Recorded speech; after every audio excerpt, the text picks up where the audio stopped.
Good afternoon, everyone.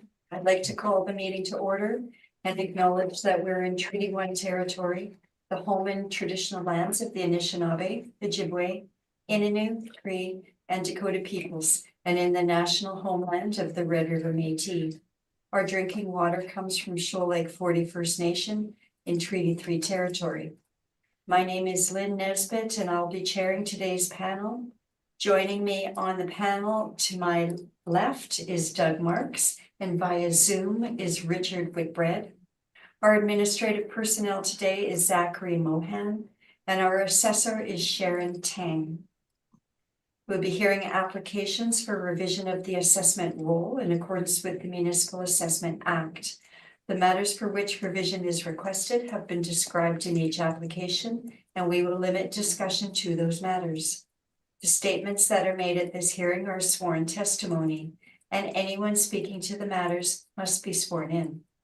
Be advised that comparisons of assessments of properties are not considered evidence of market value by the Board of Revision. The Board of Revision is appointed annually by Council and is independent of it and the City Administration. It makes its decisions on the basis of the evidence provided at this hearing and issues a written order that will be mailed to all parties as soon as possible. Please note that the board's decisions with respect to an application may be appealed to the Manitoba Municipal Board if the matter pertains to assessed value or classification, or to the Court of King's Bench if the matter pertains to the application of exemptions from taxation. Should you wish to appeal, excuse me, information on how to do so will be included with the board's order. With respect to the hearing process, I'll confirm the points of appeal with your property to be addressed with each applicant following the swearing in. We will then have the assessor's testimony, followed by questions that the applicant may have, and then the applicant's testimony followed by questions. Each side will have an opportunity to summarize if they wish. Once all of the evidence about an application has been brought forward, the applicant may leave. The process will repeat for each item on the docket today. The session will close after all the applications have been heard, and the board will deliberate in private and make its decisions. You will receive the board's decision by registered mail as soon as possible. As information, all public hearings are live streamed, recorded, and will be part of the public record. We will be hearing items 1 through 8 on our docket today. Mr. Mohan, please affirm the assessor's and applicant's testimony. Madam Chair. Madam Assessor, please state your full name. Sharon Tang. Do you affirm that the evidence you're about to give at this hearing is the truth, the whole truth, and nothing but the truth? I do. Thank you. Mr. Applicant, please state your full name. Henry Dupont. Do you affirm that the evidence you're about to give at this hearing is the truth, the whole truth, and nothing but the truth? I do. Thank you. Sorry, if I can just ask for a quick recess to fix this issue. Somebody's filling. Okay, good. Okay, good afternoon, Ms. Tang and Mr. Dupont. Before we begin, are there any preliminary matters we need to discuss? Nothing? Okay. I'm All not right. aware of any. Okay, thank you. All right, then let's start with item number 1 on our agenda, file number 241340. Miss, that's 1017 Corridon Avenue. Ms. Tang, this is an appeal of the assessed value. That's correct. Okay, go ahead, Ms. Tang. File number is 24-1340. Row number is 12030330200. Address is 1017 Corridon Avenue. The assessed value for 2025 is $2,518,000. There's one building with 3 stories. The building was built in 1972.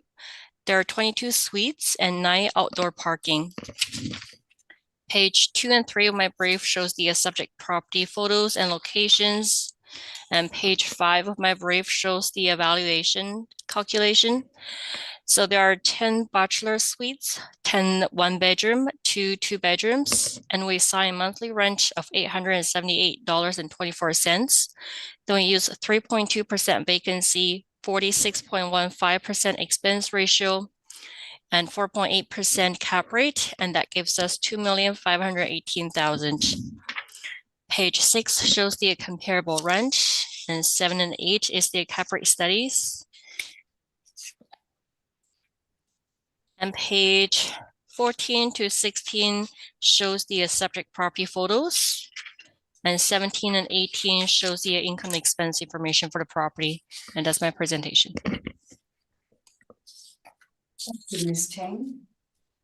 Mr. Dupont, questions for the assessor? Yes, your cap rates are on. So you have 7 and 8. So number 8, page 8 is the actual addresses and your cap rate amounts that you have calculated. Do you show any of the income approaches or work up on those? We're not showing any calculations due to privacy issues. So do you have any backup or supporting documents for any of those cap rates? We have them, but we are not allowed to show them at the board.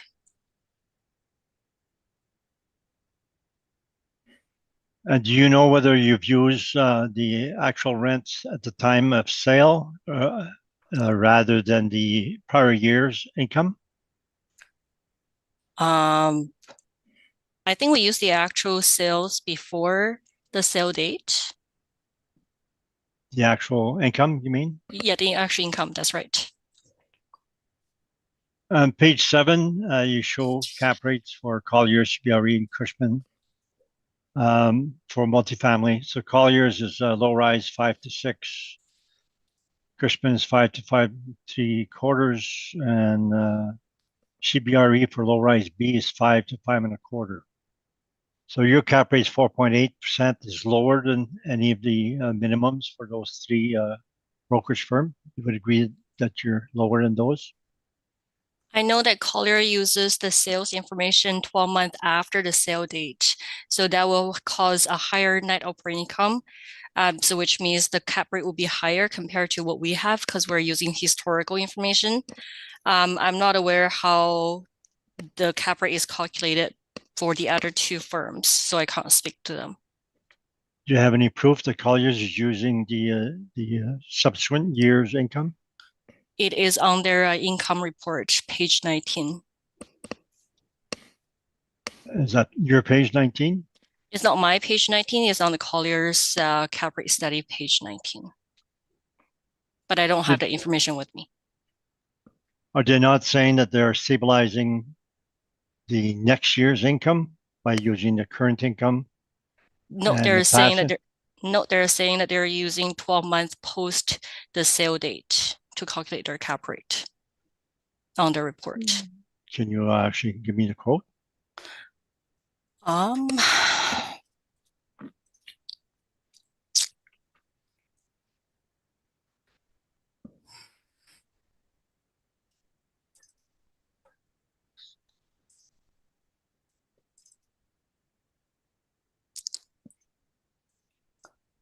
Okay, just give me a second. I'm just trying to find it.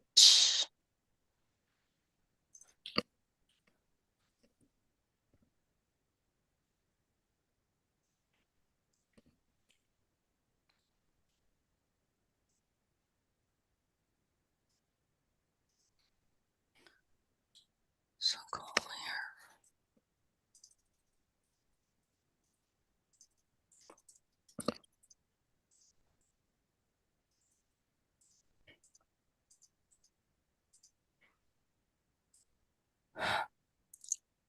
okay, sorry. So it's on page 20 of their cap rate study.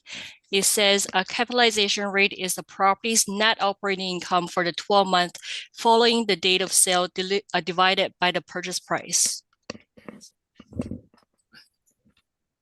So it's a 12-month that they stabilized. So they're not saying they uses the 12 months income afterwards to calculate. It says they're using 12 months following the date of sale. And so what's the words they have before that? The property's net operating income for the 12 months following the date of sale, divided by the purchase price. So they're calculating the next 12 months. They're not saying they're using the actual next 12 months to calculate the cap rate.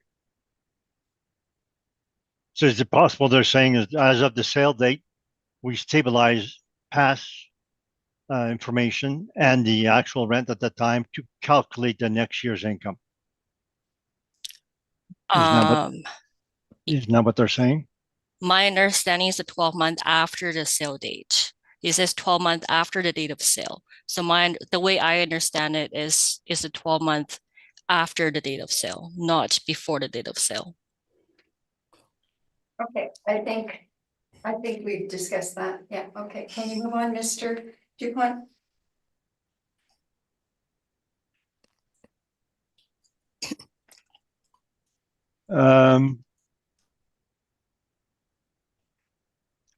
No, that'd be all the questions. Thank you.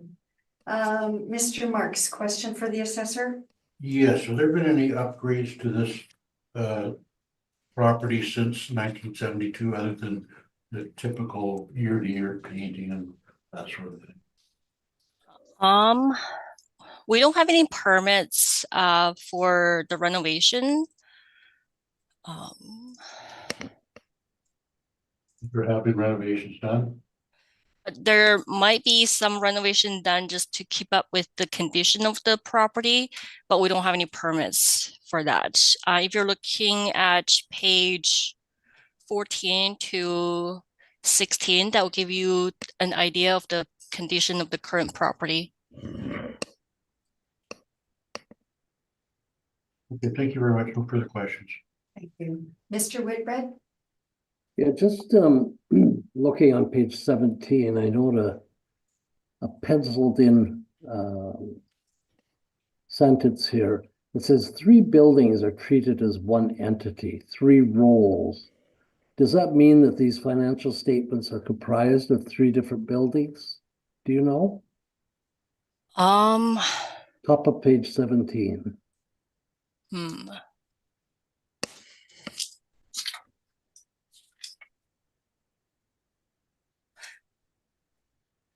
I think it does look like the income and expense information is based on 3 properties.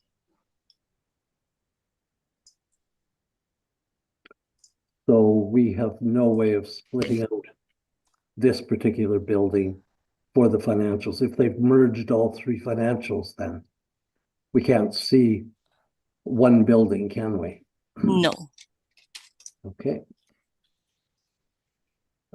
Just bear with me. I want to just check one other thing. No, that's fine. I have no further questions. Thank you. And that was my question to Ms. Tang about the financial statements. This would then assume that the rents are the same in all 3 buildings, right? Yeah, it looks like that might just be the average for the rent for each unit type. Okay, thank you, Ms. Tang. Mr. Dupont? So you want me to introduce my report now? Yes, please.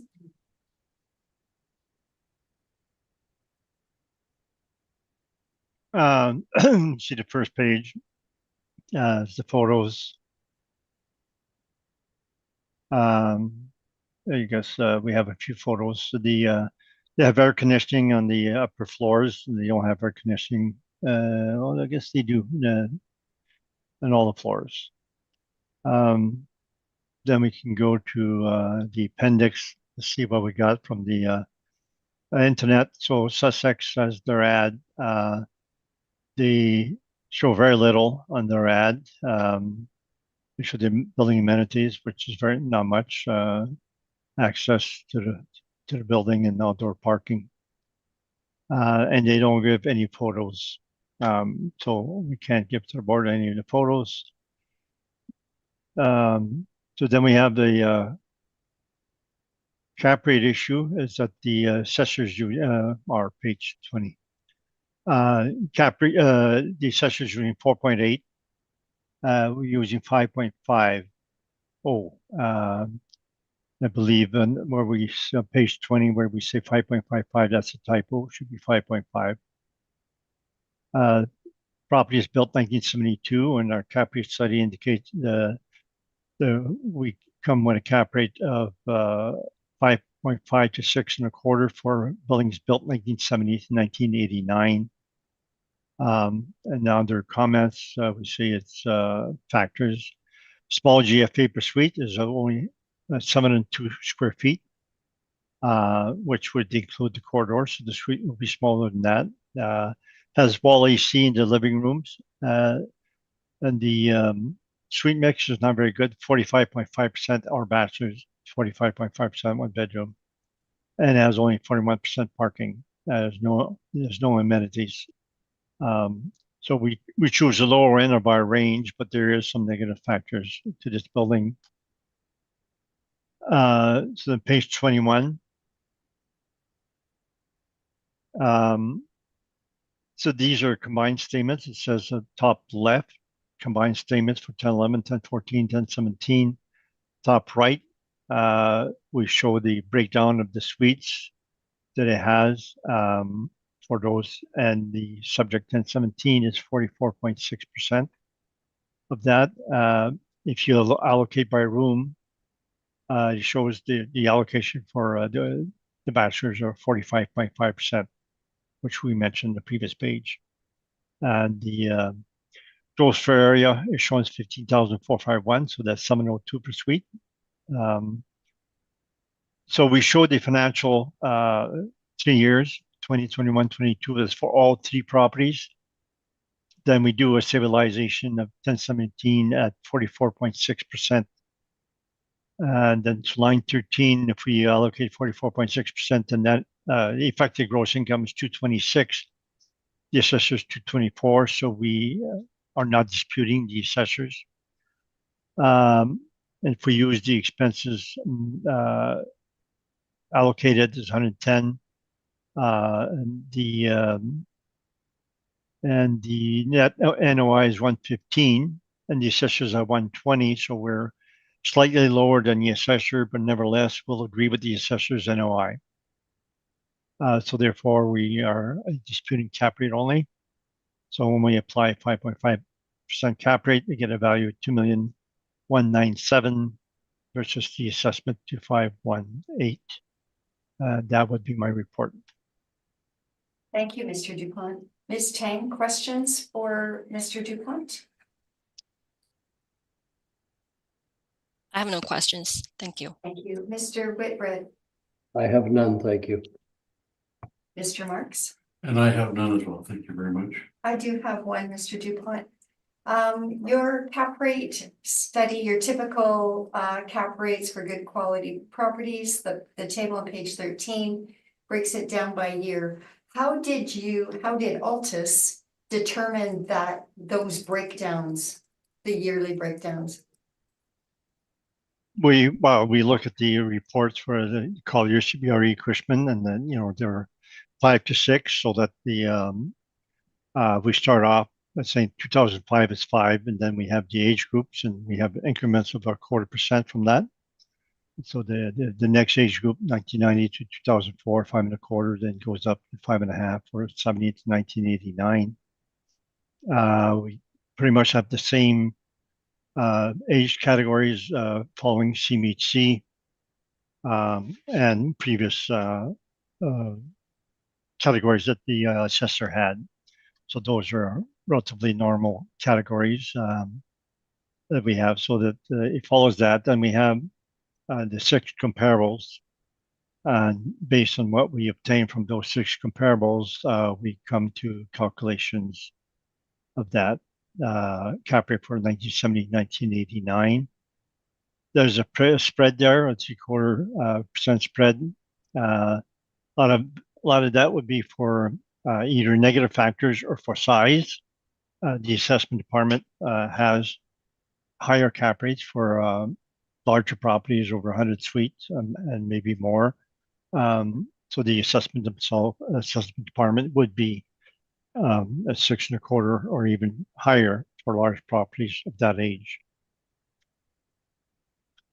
Yeah, so I guess it's all the data we have and the market reports as well as our cap rate comparables. Okay. And I have my cap rate report, which I would like to present also. Yeah, go ahead. And I have rebuttal to the assessors, verbal rebuttal to the assessors report. Okay, let's deal with the cap rate study. The cap rate study is part of your main evidence, correct?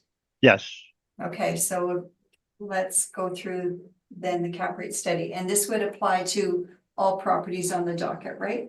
yes. Yeah, so we can go through it once and then we'll reference it later, but we don't need to go through it again.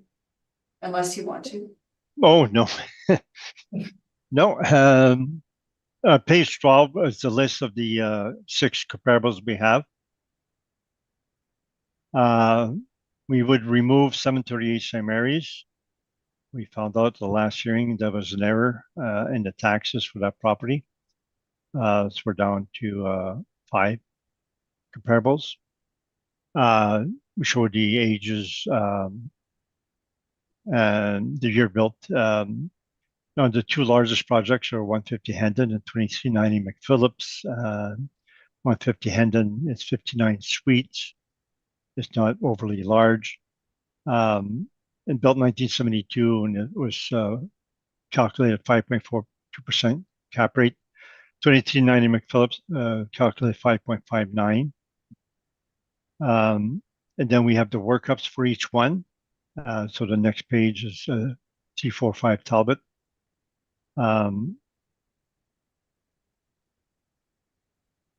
So on that one, page 13, 2021, the rents were $255 and you had obtained $223, and it sold in March 2023, and we used $266,112, the 2022 rent, and that's the rent from the sale brochure. Before we go to that, I'd like to go back to page beginning in the report. We define cap rate in the first page and the reference date, etc. But the page 4, we provide quotes from the Appraisal Institute, which is important as to how to stabilize and what we are doing when we stabilize. This also refers to the practice of Colliers saying they calculate the cap rate on the next year's income. So the first one, section 1 on page 4 says the basis of income producing real estate is the future income it will produce.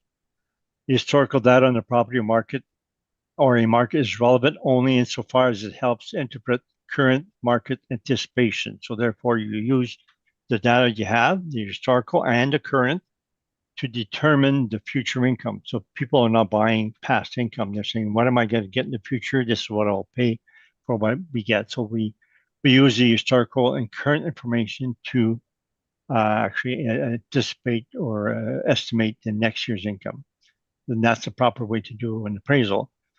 Section 2, number 2 is another part of the appraisal income approach, and appraiser analyze the property to generate income and to an indication of present value. The principle of anticipation is fundamental to the approach. So we're anticipating what we'll earn in the future. And the next paragraph says, historical income and current income are significant. So there is historical and current. And some of our cap rate, we use the current income. And the quote says they are significant, but the ultimate concern is the future. Current income is a good starting point, but their direction and expected pattern of income change are critical to the cap rate process. And then there's another quote: the appraiser must make certain that the net operating income for each comparable property is the same way. So, yeah, okay. So I don't think we need to go to any of these quotes anymore, but it clarifies that when we're stabilizing a property, we're not stabilizing what it earned in the future. we're stabilizing what we'll earn the next year. Now the page 20, I think. Page 20 is the workup for 150 Hendon. And there you'll see that line 8, the prior year income was 596,929. It sold in June 2021. And we stabilized at 712,182. That was the rent that they had achieved on the possession date. And the remarks at the bottom is the vendor applied for above guideline rent increase with RTB. And the RTB orders were effective June 1st, 2021 on possession date 2021 IE, which we have in our supporting documents for partial year. But it indicates the potential gross rent 712,182, 1,000 per suite, 1,006 per suite per unit. In the 2022 questionnaire, which we also have in the appendix, was the first full year of operation and shows rental income 709,313. So therefore, they did achieve the 712 at a very small amount. So it's not as if we can speculate it would have a high amount of discount, or they were not able to achieve those with the marketplace. So we use those rents, and the assessor has a lower cap rate on their cap rate table because they're using the historical rent, and they ignore the actual rent at the time of possession. The next one, 2390 McPhillips. And I believe the appendix for these starts on page 80 or something, and there's about 10 pages for 150 Hendon further up. And the next one is 2390 McPhillips. There again, and when we've seen the assessors work up for this property, they usually show it for rebuttal. When they do, they have virtually the same expenses as us, and where we have a big difference is the income. So line 3, the potential income in 2019 was 1,445,000. It sold October 2020, so almost a year later than 2019. We stabilized the income at 1,649,880 based on the market CMHC market income. So the property was below market. So we used that.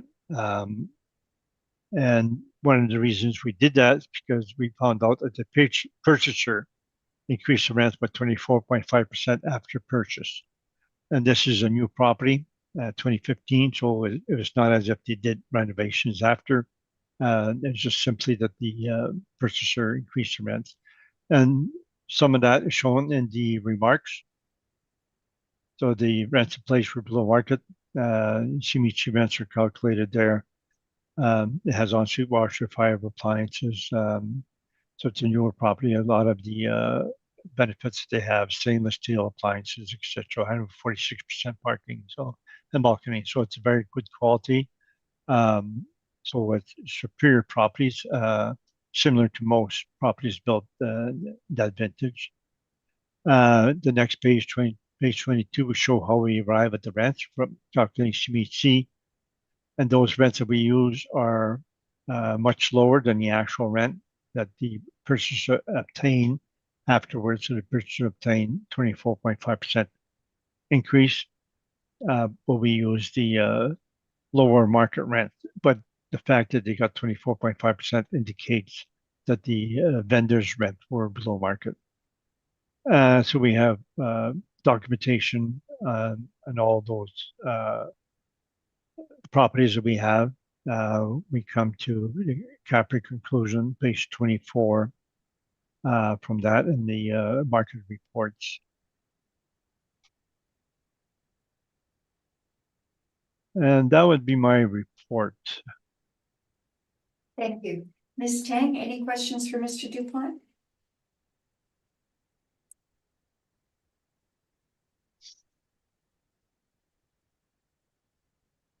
Yes. Sorry.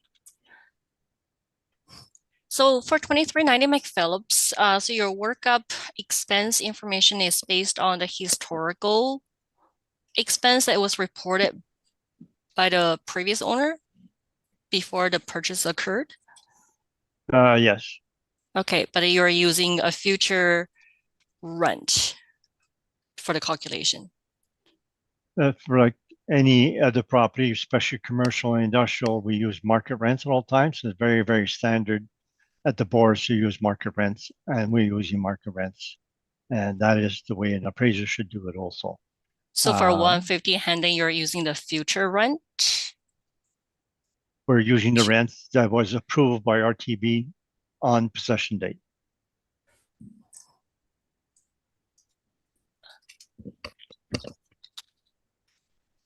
So what would your property value be if you're using the same methodology to calculate the income instead of using the actual rent? If we had an indication that the actual rents were not market, we would be obligated to use market rents instead of actual rents. And we're not. And if we knew that they had RTB rent increase beyond the guideline before the reference date of April, March 31st or April 1st, 2023, we would use that also. And we have many times in the past when we know property has been renovated and it shows in the ads whether it's been renovated, etc. Then we have to look at what the rents were. We'll get the rent roll as of April 1st, 2023. So we've done that often. So we know when we know that the market rent is higher or the actual rent has increased beyond the guidelines, we'll use those. If you're using any information that's past the sale date, wouldn't that be considered as post-reference information? The sale date? So you're talking about Hendon or McPhillips? Post-reference is information after April 2023. So when I give you the rents from that the actually obtained on McPhillips and the on Hendon is information as of the date of possession. Okay, no further questions. Mr. Whitbread, I have none, thank you. Mr. Marks? And none for me as well, thank you. And none for me either. So, Mr. Dupont, you indicated you have rebuttal? Yes. And is, just so that we know from this end, is this rebuttal evidence applied to the entire docket? Yes. Yes, okay, thank you. Yeah, no submission of rebuttal. We do not have your rebuttal evidence submitted, No, it'll be verbal. verbal rebuttal. Okay, go ahead then.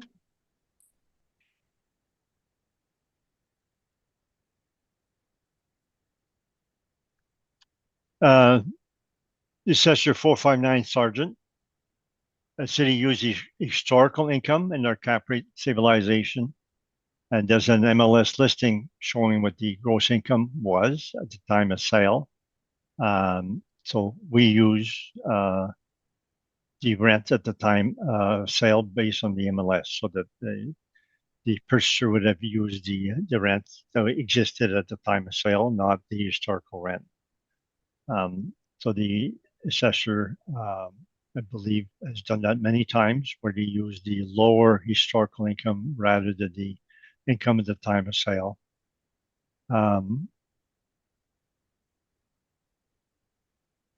And 150 Hendon, the same thing. It's in our direct evidence. They use the old income rather than the income at the time of sale. On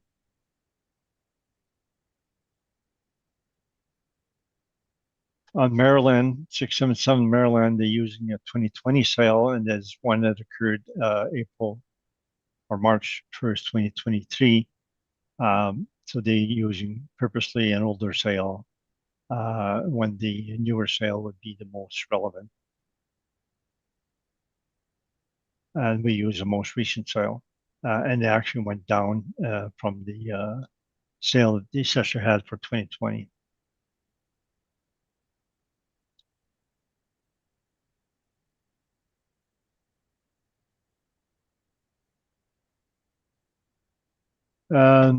That would be all that we're giving for rebuttal.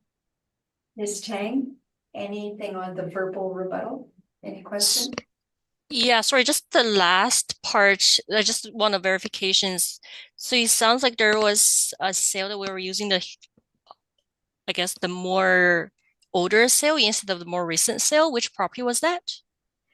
677 Maryland.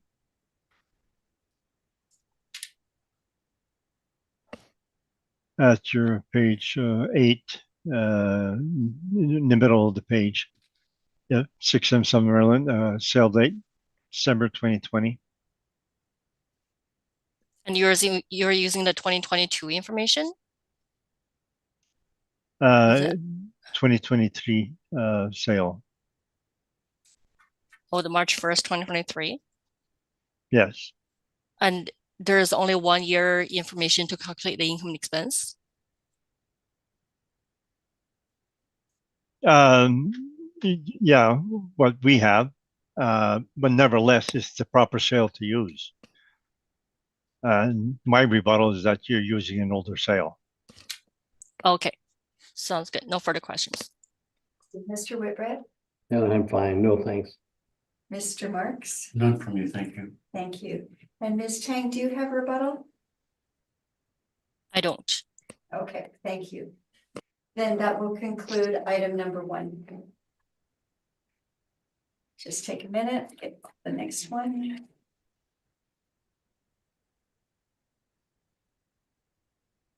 Okay, item number 2, file number 24-1335, 555 Corridon Avenue. And Ms. Tang, this is an appeal of the assessment of property. This is. That's correct. Okay, yeah. All right, go ahead, Ms. Tang.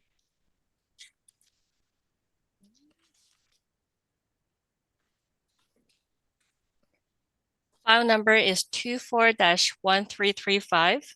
Roll number is 120218120000. Address is 555 Corridon Avenue. The assessed value for 2025 is $1,844,000. There's one building with 2 stories. The property was built in 1955. There are 16 suites and 10 outdoor parkings.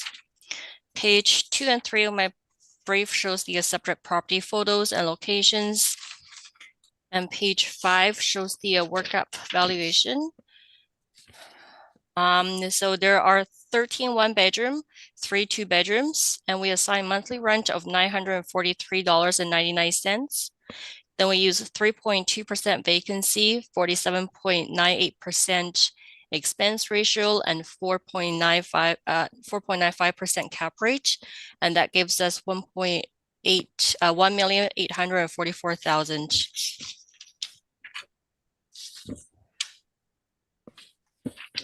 And page 6 and 7 of my brief shows the subject comparable rent, and 8 and 9 of my brief shows the cap rate studies.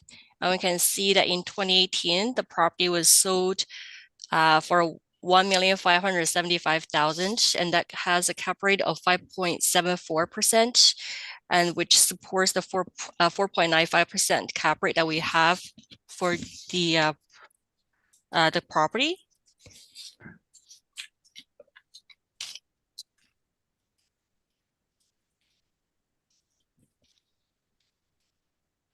And page 15 and 16 of my brief shows the income and expense information, and 17 and 18 shows the subject property photos. And that's my presentation.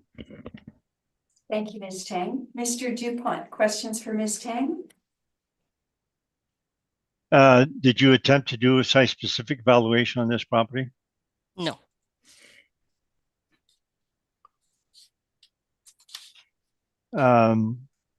So your rent comparables would be page 6.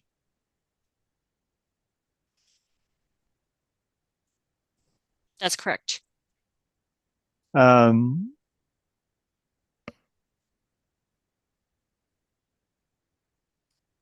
So the subject built 1955, your first 3 comparables are much newer, 1972, 72, and 1981. Would you agree that there are superior properties?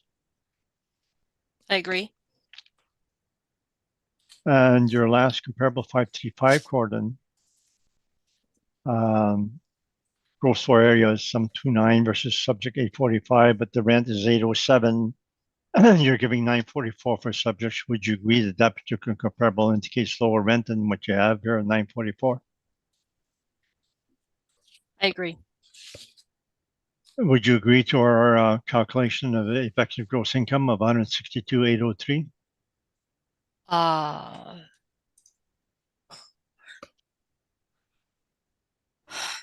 Sorry, just give me 1 second.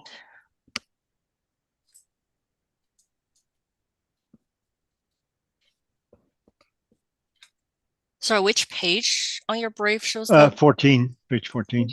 You haven't presented your evidence yet, so it's a little difficult for Ms. Tang, even though she's had it. Okay. You have the revenue and expense in your brief. That's correct. Would you agree to the actual rent instead of your rent comparables from your model?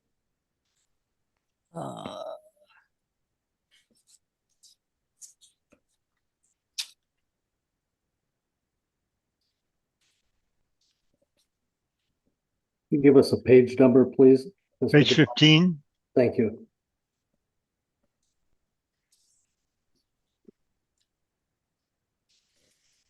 So potential rent is shown there on top, page 15, 166,000, but they have rent reduction 3,000.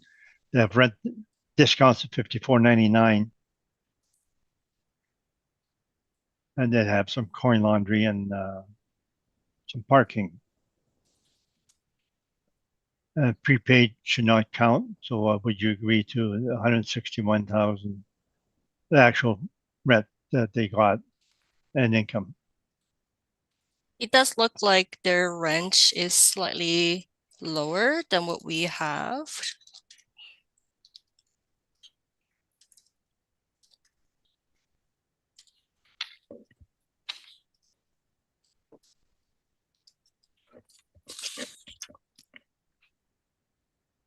It does show that the income is a little bit lower compared to what we have. About 13,000 lower, which is almost 8%, less than 10%. So would you agree to the actual rent versus your model rents? We don't do site-specific valuation. We do mass appraisal. So we would be looking at the market information instead of the specific site performance. So for this hearing, though, you're not prepared to accept the actual rents?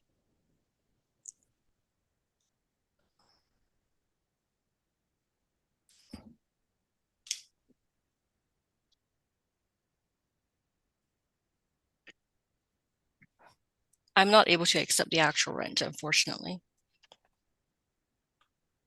Is there a reason for that? Mr. Dupont, she stated that her evaluation is done on a mass appraisal, so that's what we've got. Oh yeah, no, she may have another reason. She may have something to say that other than the fact that she wants to follow the model. Is there a reason, any other reason other than you want to follow the model? I don't have any other reasons. That's all questions I have.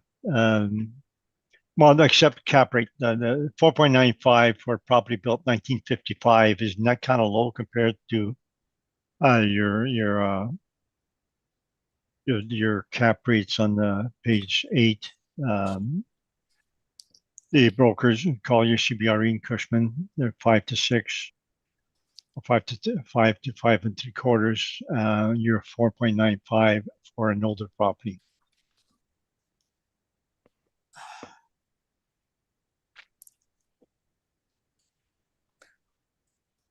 Well, this cap rate is not separated based on the year built, so I'm not too sure what information that we provided or what kind of cap rate they would have if it was split based on their year built. If you're looking at my page 9 of my brief, the 555 Cordon Avenue was sold in 2018 for about 98,000 per suite, and now we're evaluating the property based on 2023 level, and we're assigning an average unit of $115,250 per suite, which indicates the increase over the past 5 years after the sale. So we do believe that the total valuation is accurate. Aside from the sale, is there a reason why you're giving it a lower cap rate, 4.95 versus these market indications?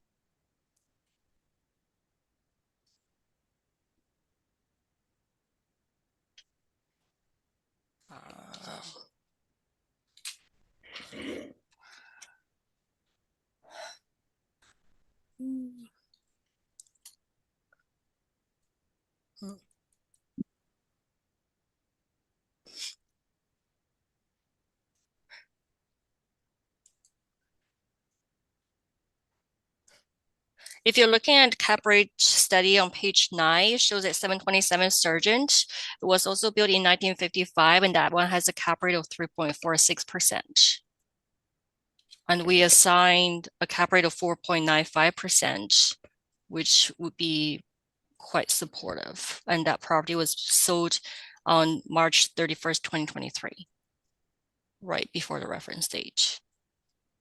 And your page 8, your 20th percentile and 80th percentile is 4.75 to 5.45. So you're not using that sale on Sargent 2.46% to establish a cap rate for all other properties. You would agree with that? I'm sorry, what was your question again? What you've used for assessing properties is 4.75 to 5.45. So would you agree that the assessment department model did not rely on that one sale at 3.46%? No, but it is also something that can support our model information. And do you have any cap rate calculations for that property? I don't have it with me. That's all questions I have. Thank you, Mr. Dupont. Mr. Whitbread, questions for the assessor? Just looking at the built date 1955. As I look at your photos on page 17, 18, 19, it doesn't seem like a 1955 building on the inside. Renos have obviously been done. You don't have any permits attached to your evidence, but do you have an effective date for this building?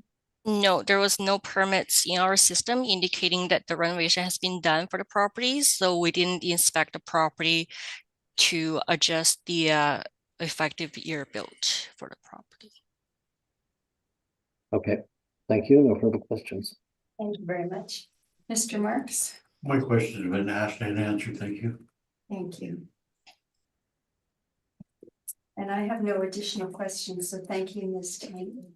Mr. Dupont, your presentation, please.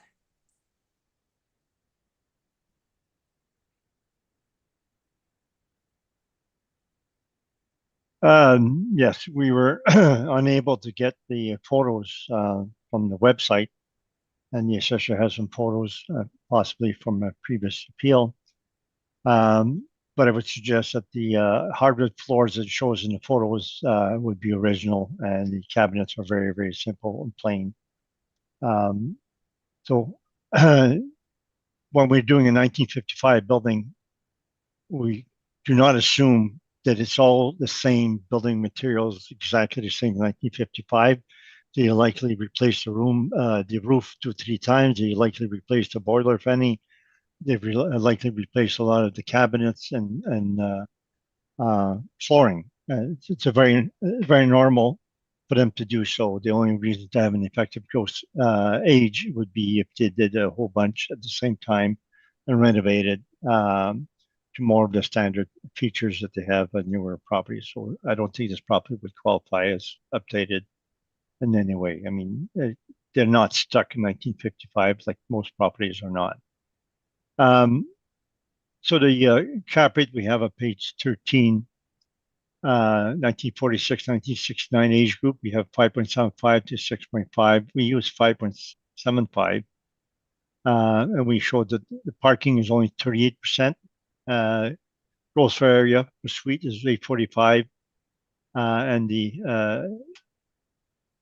would see from the photos, there's no air conditioning in the walls and or the windows.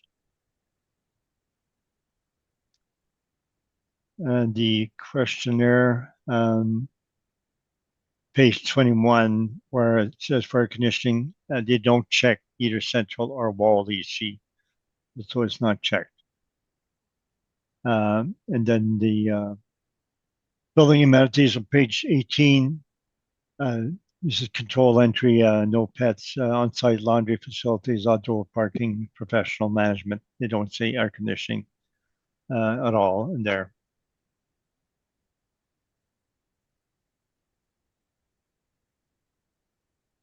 And the assessor's own photo does not show air conditioning on their page 17, either wall or window. So our page 14. So the property remarks at the bottom. So the property sold for $1,575,000 in 2018. Since then, there was a small increase in EGI, offset by increases in expenses and insurance, professional fees, miscellaneous, caretaker. So we have the first column. It shows what we stabilized for 2018. So the rents at that time potential was 163,000, and now it's 166. So in that 5 years, pretty much the same rent. And line 3 potential market rent, 157,200 versus 157,700. So basically the same. Line 13, it's 157, and we stabilize higher at 162.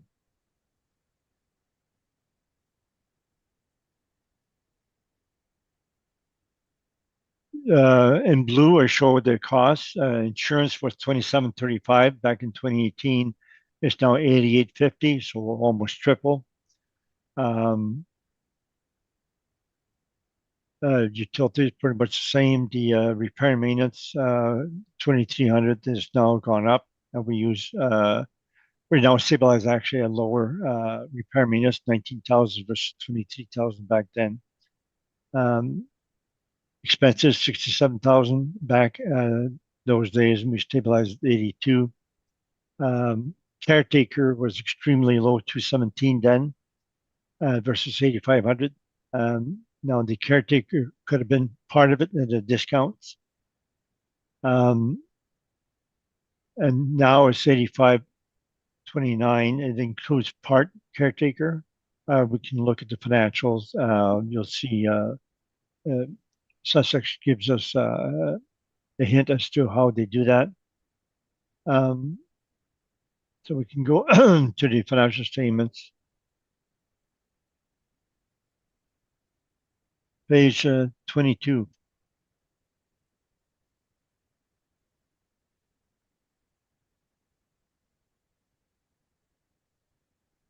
So they show the top of the page is the third number, the rent reduction 3,040. That would be a reduction for the caretaker suite. And then they have a separate one called rent discounts. That's the discounts would apply to all the other tenants.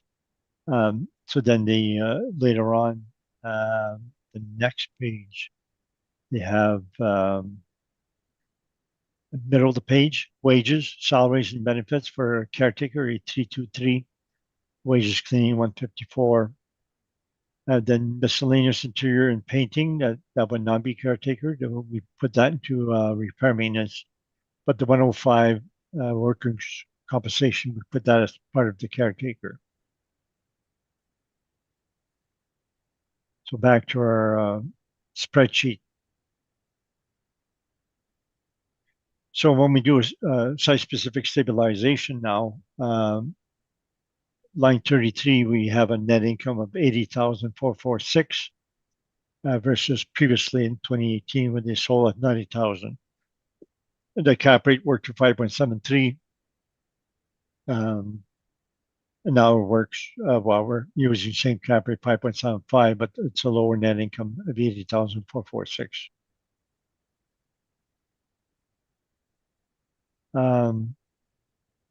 Other remarks, we see that the 2020 for line 28, 2020 and 2021 includes the caretaking. It includes some repair maintenance because they don't have the same breakdown as they have for 2022.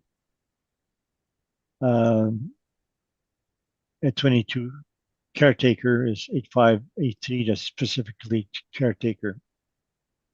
So because line 27 and 28 mixes repair maintenance, we use a 3-year average for line 28.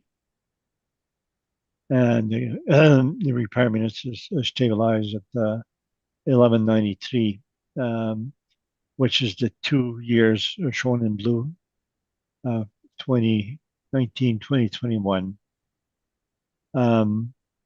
For stabilized expenses, line 31 is 82,000. The assessor got 84,000. So we're similar dollar amount. Subject. So our main difference would be in the effective gross income. So our net NOI varies by 11,000, and it's mainly all on the rents, effective gross income. And then we have the cap rate difference. So we got a value of 1,399,000, which is lower than the sale price, 1,575. But nevertheless, we've shown that the net income has gone down since then. That's my report. Thank you. Thank you, Mr. Dupont. Ms. Tang, questions for Mr. Dupont?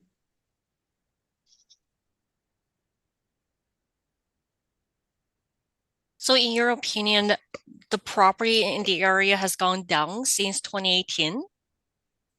Not in the area for this property. Okay, no further questions. Thank you. Mr. Marks, questions for Mr. Dupont? No questions for me, thank you. Mr. Whitbread? None either, thank you. Thank you. Okay, Mr. Dupont, I was trying to follow along what you were saying on the income side. And I see the numbers, but can you just review that rent part for me again, please? You come up with a lower potential market gross rents than the assessor, quite significantly lower. So I'm just trying to understand that component a little bit more. So I guess we go to line 1, 2022. Yeah. So the financial statements did indicate 166,229, and the financial statements at 3,000 and so, and for caretaker, that shows in our remarks 3,040, and the rest are discounts, Okay. 5,000 something discount, so that comes to 157,700. Sussex does not show vacancy, so that the vacancy is included in that potential rent. Then we add the laundry and the parking and the miscellaneous. It's 162,803, line 13. That's what they actually receive. Sussex statement, you have to remove the prepaid rents. So they have a heading there, just an item prepaid. We never use that. So that would be the exact statements from the questionnaire, the financial statements that we show. Okay. Thank you. Madam Chair, may I come back when you have a moment to question? Yes, the of course. applicant? Go ahead. I'm just looking at or hearing the question about the sale price and your comments. So in your opinion, do you think the buyer overpaid in 2018, or this property has actually dropped in value since 2018? Two ways that could have gone. Yes.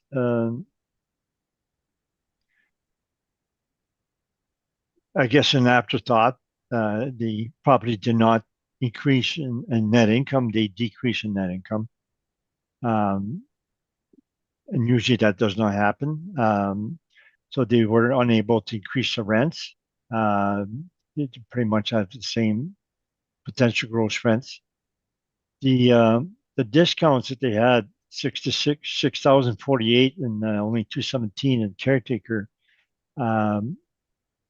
Maybe there was a mistake there on what the caretaker cost should be. But that's what the statements indicated. So we were doing the appeals for all of these years for Sensex, and that's what the financial statements indicate.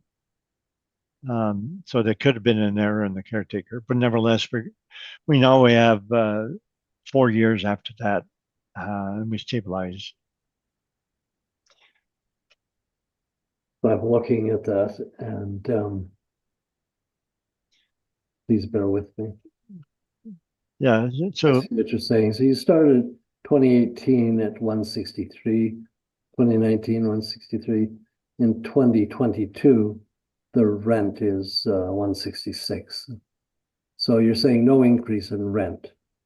And to you, that means no increase in value. that's right. So most apartments would have increased the rents by then. This one did not, and their expenses increased, and the insurance went up quite a bit, triple, and the caretaking costs also it's much higher. So I'm not too sure about the caretaker back in 2018 at $217 per year. That's extremely low and likely incorrect. I think I understand your position just fine. Thank you. No further questions. Thank you. And so, Mr. Dupont, you did have verbal rebuttal that you introduced for item number 1. You would probably like that to stand for item number 2. Oh yeah, the cap rate rebuttal and the cap rate report. I don't want to go again. Okay. So that's Okay, those All right. reports do apply to all properties. okay, all right, Today. so I won't ask you again. Ms. Tang, do you have any questions on that verbal rebuttal that have come to your mind subsequently? No, I'm fine, thank you. Okay, anybody else? Mr. Marks, Mr. Whitbread? No, No, okay, thank you. Then that will conclude item number 2.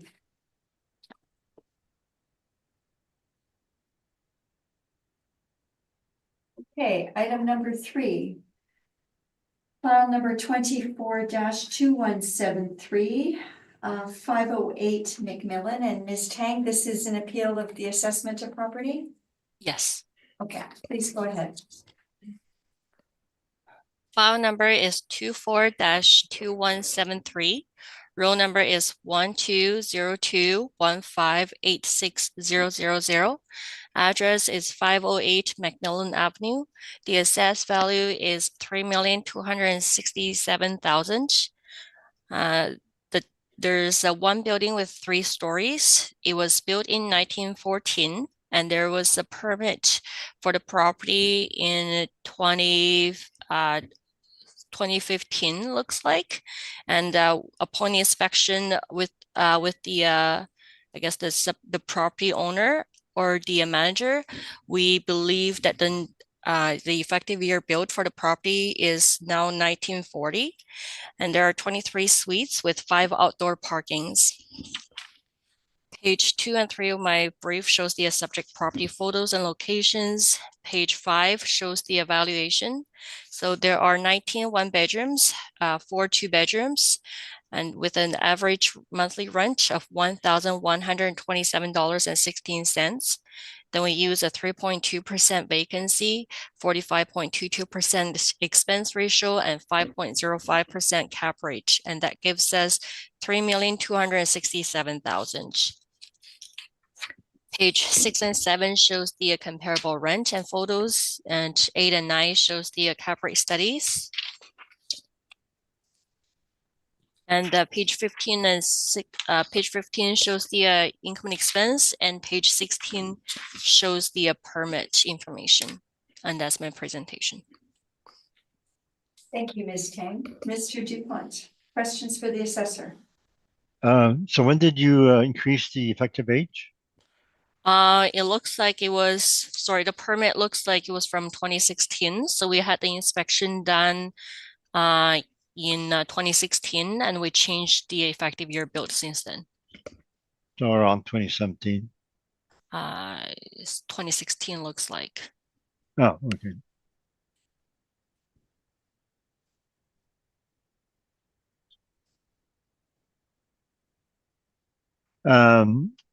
So it's an older building. It was renovated on the interior. And the cap rate is relatively low at 5.05.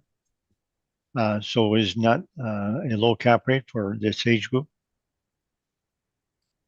Um,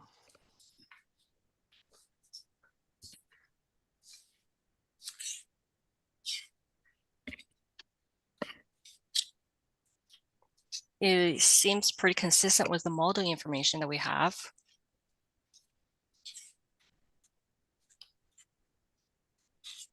It's all questions I have.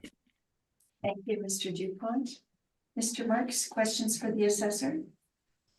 Yes, what type of work was done within the apartment?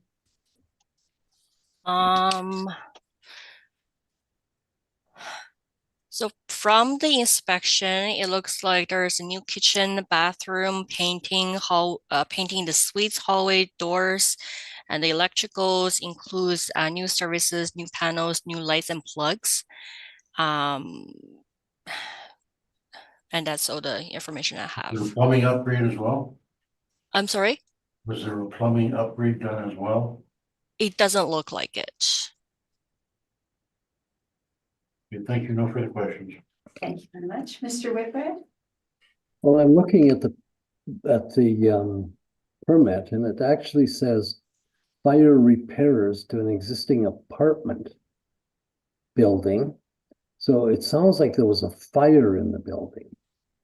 Work on unit 2. That's the permit that you have for 115,000. Mhm. So it looks like there was a fire in one of the units.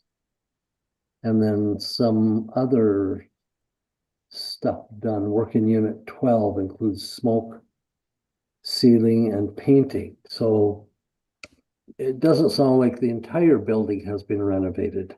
Can you help me with that?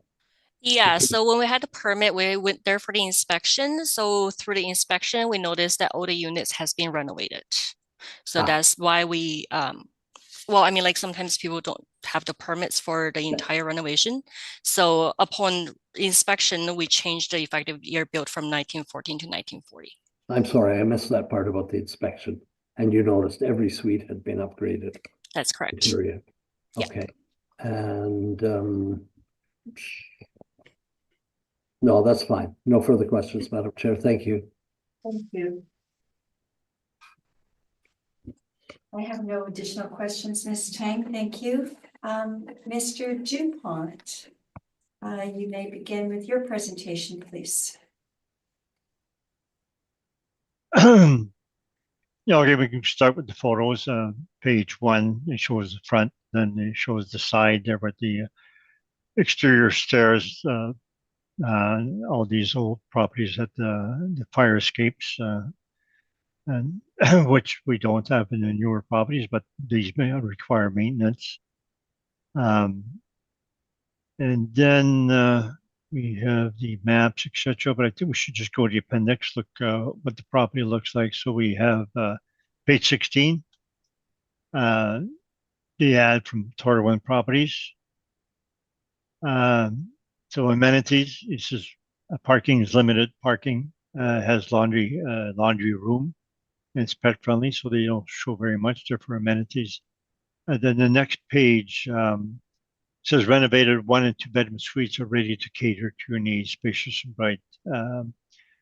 Starting 502 square feet for layouts, up to 700 square feet. So they have the layouts here, and I have written below the second paragraph. So 1 bedroom is 502 or 580 square feet, so relatively small. 2 bedrooms are 700 square feet.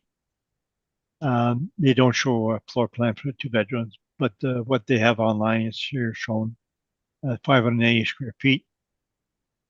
I have remarks on that. They're small. There's no dining area. So the which you see wasted space in the corridor to the bathroom. To the, at the bottom left, that would be an entrance. Then you have to go, I guess, in that corridor, go behind the kitchen. Then the next page, 502 square feet. Small, no dining area, wasted space again in the corridor to the bathroom. There, that's top left. And then the photos, page 19, shows a large kitchen. But if you see the plan for the kitchen, there above, they're all very small kitchen, and it's like it's the shows the one small area for the kitchen cabinets, and 580 square feet, got a bit of a little L shape. So the what they show there in that photo is for the 2 bedrooms. There's only 4 suites with this spacious kitchen. Nevertheless, have stainless steel appliances, which is an upgrade. It appears to have vinyl flooring instead of vinyl plank, and that appears to be flow form countertop, and newer but plain white cabinets. And then they have another picture of a kitchen, and that's more the size for the 1 bedrooms. You see it's a very small counter area with, I guess, a small fridge and stove. And then there's another one kitchen, small kitchen under 1 bedroom. I guess that's the other side of it. I think the panel on the left is to go to the corridor, so that kitchen is a very small counter there. Then the bedroom, it shows bedrooms, appears new vinyl flooring with a small little closet. And then the bedroom below it, the vinyl plank, the same little closet. And the bathroom's small but narrow, vinyl plank that redecorated. And floor at the bottom as vinyl sheet flooring with a shower. Then the living room shown there, narrow with vinyl plank. The 2 photos of living room, and there's another photo. Page 24 shows, I believe, the living room, and that gives a little peek into that kitchen and that little panel that they had that appears in the previous window. And the bottom, it says 1 bedroom living room. So that's the living room they has. So I believe we can go to our page 11. So the cap rate, pre-1946 age is 1940. Effective. So I think on my page 1, I made a mistake. That's in 1970, it's 1940.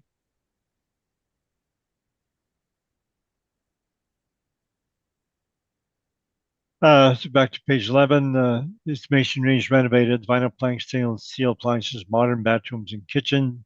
With negative factors, small suites, the 1 bedroom are 502 or 580 square feet, and that follows the property through the rest of its life. 2 bedrooms are 700 square feet. There's no air conditioning, no dining room, and 26% parking only. And the base that we have for pre-1946, 6.10, where we give it 0.35% below the base because it has been renovated. So we're basically giving the same cap rate as we do for the age group 1946, 1969. So the next page is the spreadsheet evaluation of the income approach 12, page 12. So the financial statements don't show the vacancy, they shows the discounts and it shows what they actually got. So the line 8 shows the 2 years, 2020 to 2022, 274, 279, 287 for 2022. And that's what we use. And then we stabilize at actual parking, actual laundry, and actual miscellaneous. So our line 13, we have 297,869.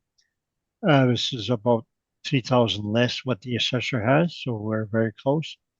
The rent on line 8 is 1043 per suite, which is relatively high. But this is because it's been renovated. And the top right shows all the negative factors or the negative or positive factors that I had that I showed in the previous pages and in the photos. All summarized on top.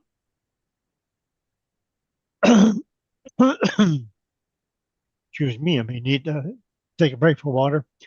We stabilize expenses. Would you like to take a Well, break for some water? yeah, take a drink, see if it helps. Yeah.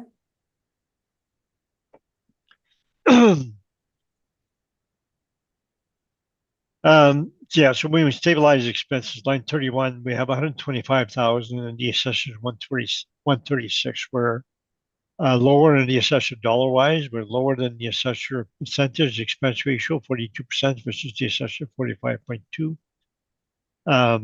We stabilize repair maintenance on the next page.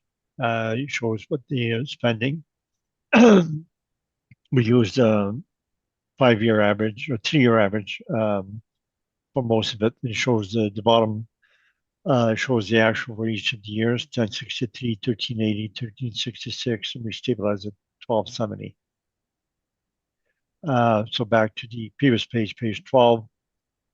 Our net income, 172,700, is higher than the assessor at 164.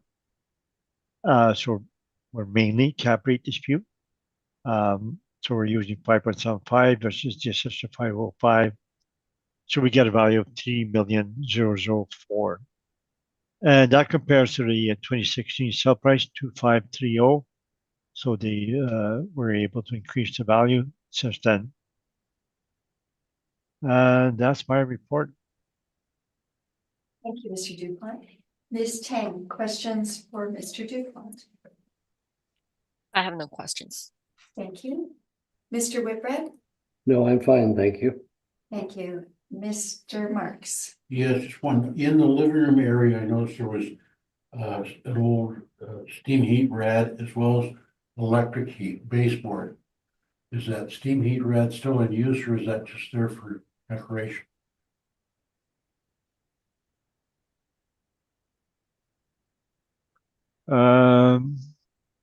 Let's look at the questionnaires, page 28. They don't have any check marks for type of heat, etc. It's unclear. I guess we'll have to go to the photos. So it does have a electric baseboard here on the last photo, page 25. Yes.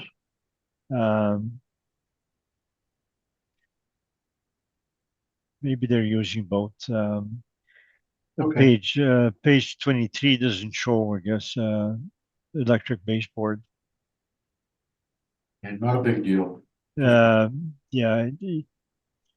they may have supplemented the steam rads, but it appears it's still heated with the steam rads. Okay. Thank you. No further questions.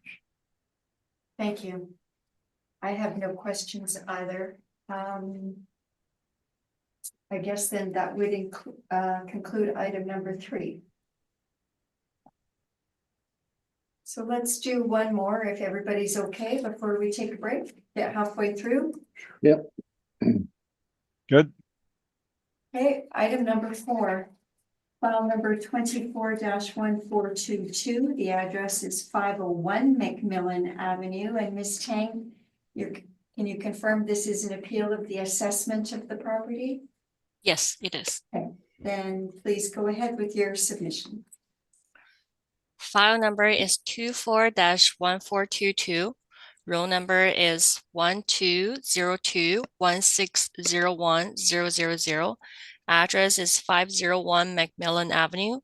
Assessed value for 2025 is 3,168,000. There's one building with 3 stories. The actual year built was 1914.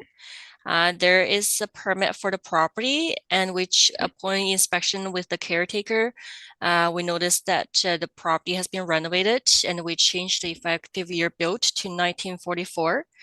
There are 31 suites, and it doesn't look like there's any parking for the property.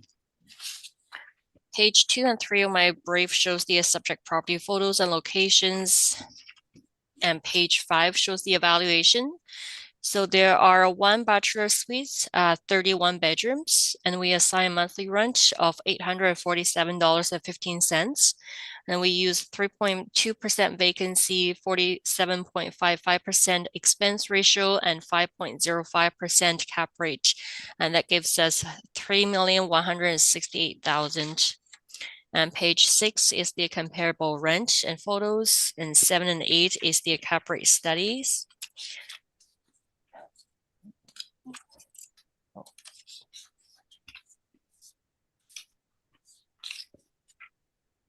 And page 14 to page 14 to 18 is the income and expense information, and page 22 is the permit information. And that's my presentation. Okay, Mr. Dupont, questions for Ms. Tang? So the permit, page 22. It's only for 12,000. Do you have any other permits? I don't have any other permits.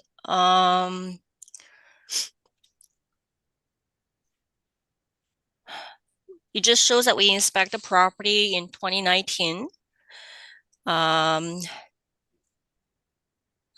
And it looks like all the suites have been renovated with new floorings, kitchen cabinets, and counters, and washroom, toilets, and sinks. I don't have any pictures, but just from the information that we have, it looks like in 2019, when they inspect the property, that's everything that was in here. And it looks like from the notes, it shows that there are 4 parking stalls on the side of the building, and parking is about $60 a month.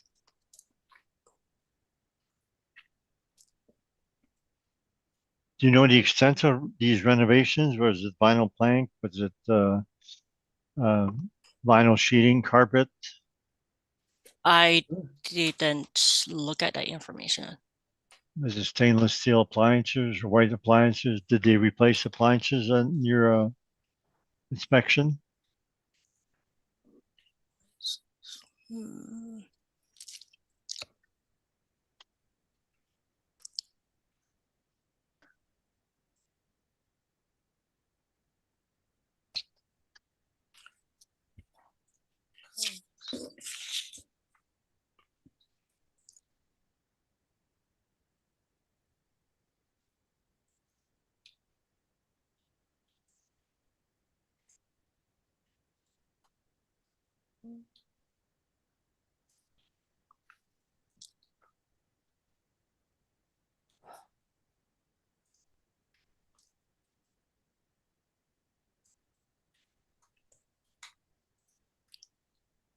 You're still looking, or you? I'm still looking, sorry. Oh, okay.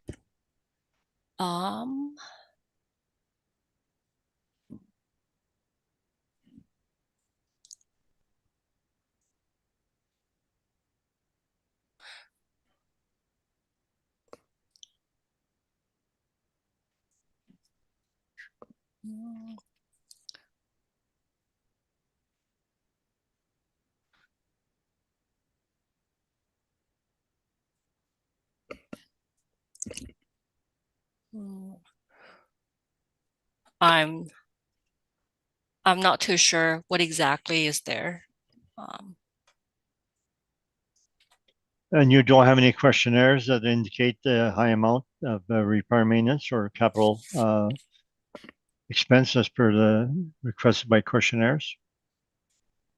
I didn't look that far back because it looks like the permit is from 2017.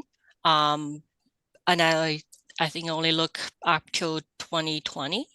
So I didn't look at that information.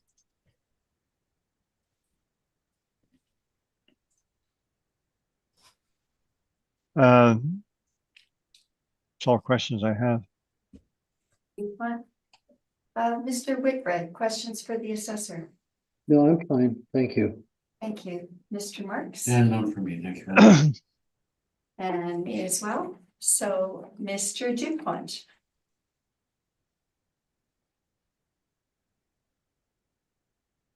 Okay, gotta find my report.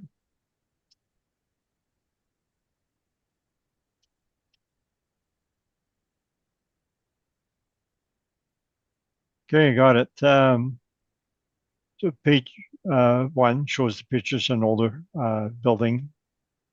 1 bathroom, 31 bedroom.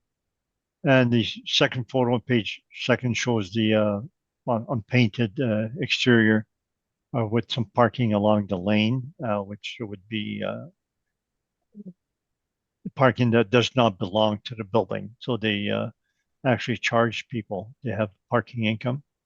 Then the page 3 shows also the wooden staircases they have there for fire escapes. Now we should go to the appendix. Well, before that, we can go to page 7. It shows the aerial photo of the subject, so that it shows no parking in that aerial photo. The building, it appears to be even a little bit on the lane. And then some of the tenants, 4 tenants, park in the lane.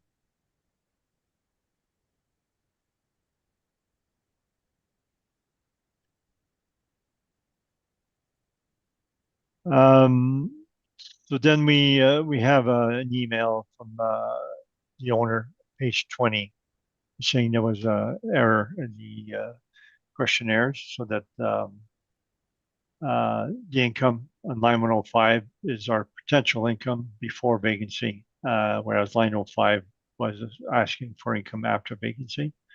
And he says, I now understand it's supposed to be actual income after vacancy. And so line 105 should be 26530. That's for 2021. Then he shows the laundry and parking, and I incorporated that in my income approach. And then he's got another email from Joe Banfield, again, the owner, relating to 2022. Same thing, so that the so we're on 105 when it shows 290, 169. That was actual potential, and they actually got only 255. And so they show high vacancies. And I did talk to him, and I asked him why that high vacancy. And he said something to the effect that they had some very bad tenants. And he didn't go to any further explanations. But I do know from other properties that if you have some gangs in there that do drugs, whatever, it scares out of the tenants, and it causes vacancy. So that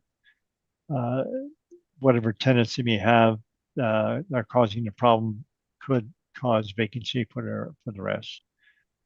So he's got a problem with vacancy at this point in time.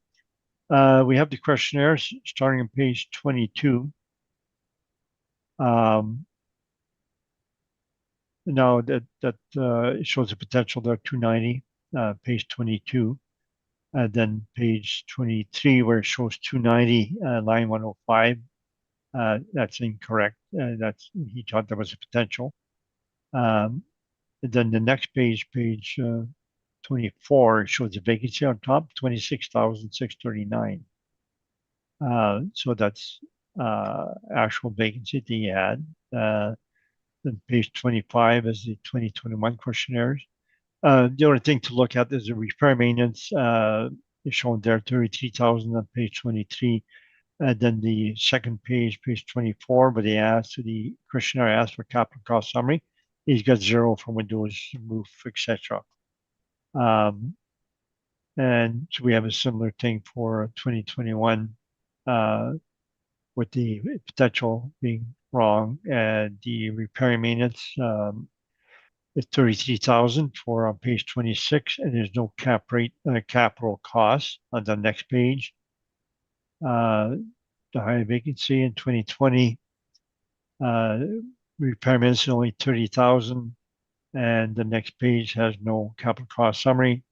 Vacancy was 8402 for 2020. And we have 2019 questionnaires also, repair maintenance 29, and no capital costs. And then we have 2018. The repair maintenance was low, and we don't have the second page. Anyways, that's what we rely on. We don't see any renovations in there. And there's couldn't find any ad newspaper on this, so we have no photos or descriptions. So if we go to page 13 of our report, so it's cap rate. So 1944 is the effective age. In our year, pre 1946, the cap rates we have 6.1 to 6.6. We give it 6.1, but they do have negative factors.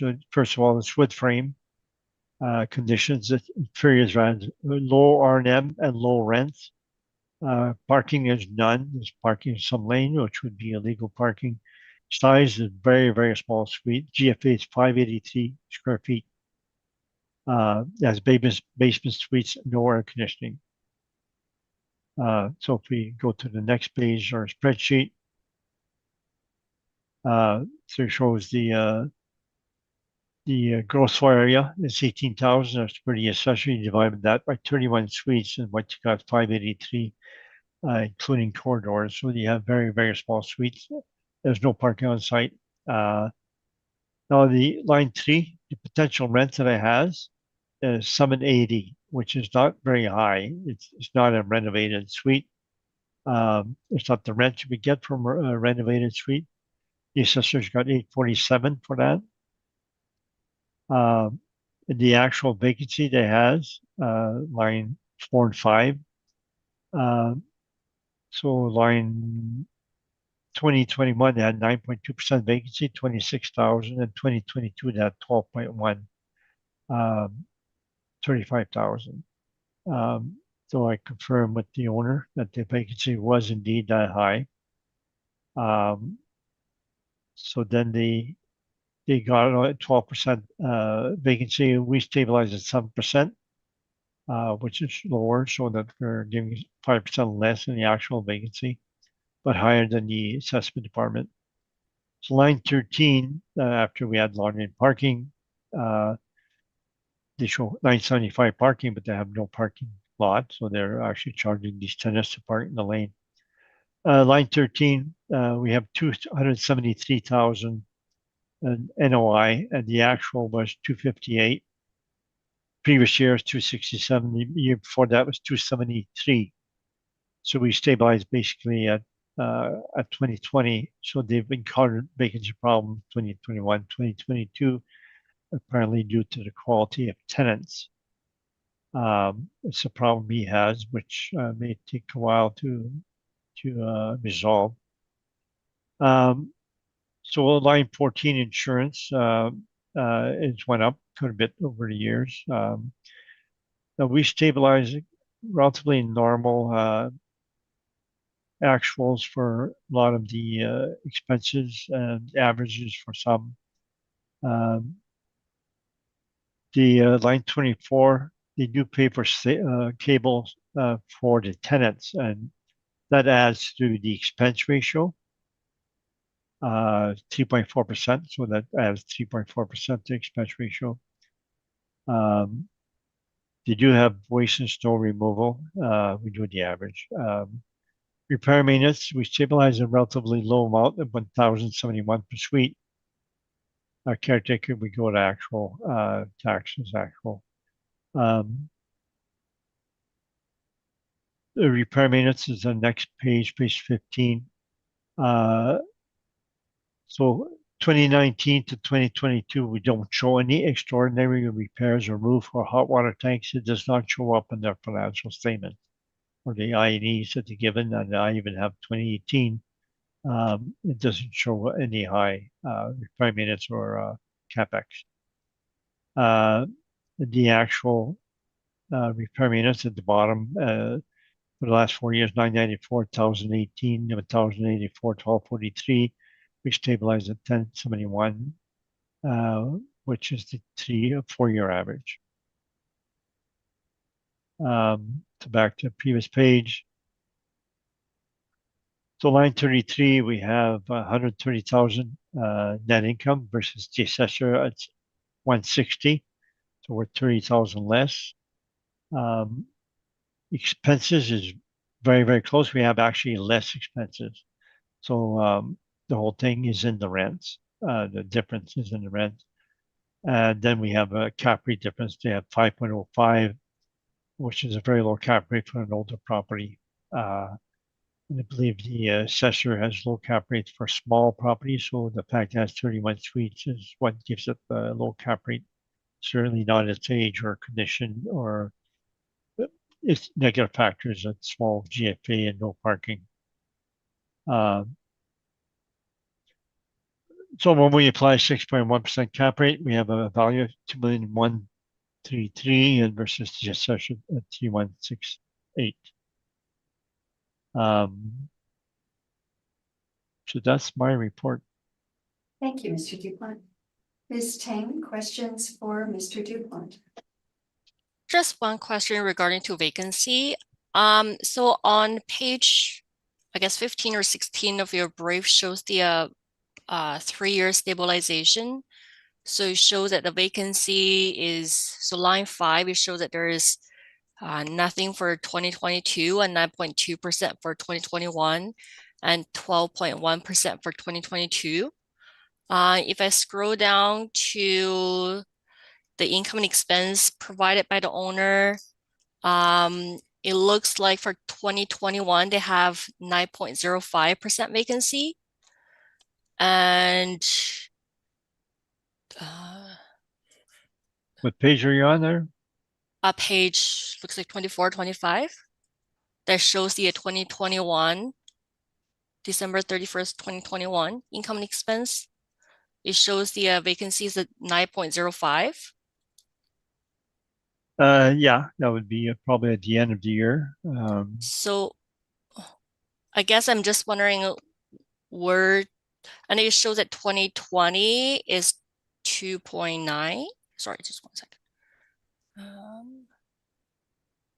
Yeah, so page, I guess 29, 20, 30, December 31st, 2020, it shows 2.9% vacancy. Yeah, so my spreadsheet, when I don't show anything, the actual vacancy, 8402 is, I believe, 3%. So it matches the 2.9. The 9.05 matches the 9.2 I have on my spreadsheet. Okay, I don't have any further questions. Much. Mr. Marks, questions for Mr. Dupont? None for me, thank you. Been asked and unanswered. Thank you. Mr. Whitwright. Yes. Have you been in the building, Mr. DuPont? No, I have not. I haven't. Okay, so can are you able to comment on the general condition in and out from any notes that you have? No. I look at the previous reports and we don't show anything about being renovated in any way. So Nothing. Boilers, no. Heating systems, electrical, none of that? No, we didn't do appeals for 23, 2020. So I guess we didn't do appeals. We don't get much information. So from the evidence you provide us, then we're looking at a building on 1914 bones.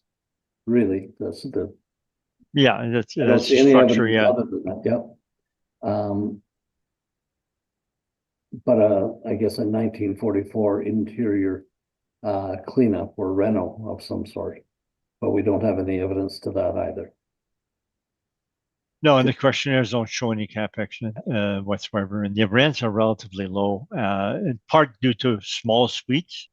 Maybe Yeah. they're getting not bad rents for the age and the small suites, maybe a little bit better than they would if they didn't have some kind of renovations in there. But I don't think we can say it's like a fully normally renovated property. Did you show average rent per suite in your calculations? If you did, I've missed it. Yeah, I do. The assessor used 847. What did you use? 780 is the rent. That's an actual rent. No, that's the potential rent before vacancy. Yeah, that's the potential rents. Yeah. And then we have the high vacancy, 12% that they got after that. Yeah. And when you have a number of a suite or a building with a number of one-bedroom suites, does that promote just intuitively higher turnover? Yes, it's not as good as a two-bedroom for sure. The two-bedroom suites are it's a better mix. You have better tenant quality. So the one bedroom would be for a lower tenant quality and in turn a higher turnover. Yes. And in general, then, would you say that with higher turnover, you may incur higher wear and tear in the building? Yes. Yeah. Okay. Just want to understand that a little bit. Thank you very much. I have no further questions. Thank you, and I have no questions. So thank you, Mr. Dupont. That will conclude item number 4. It's 2:43. Let's take a break for 10 minutes. Does that work for everyone? Sure. Come back at 2:53. Thanks. Thank you very much. We'll recess into 2:53. Sounds good. I'd like to call everything back to order. We are now resuming our docket with item number 5 on our agenda, 24-3339. This property is 607 McMillan Avenue, and this is an appeal of the assessment of property. That's correct. Okay, go ahead, Ms. Chang. File number is 24-3339. Row number is 120217601000. Address is 607 McMillan Avenue. The assessed value for 2025 is 2,648,000. There's one building with 2 stories. The effective year built is 1960. There are 21 suites and 12 outdoor parking. Page 2 and 3 shows the subject property photos.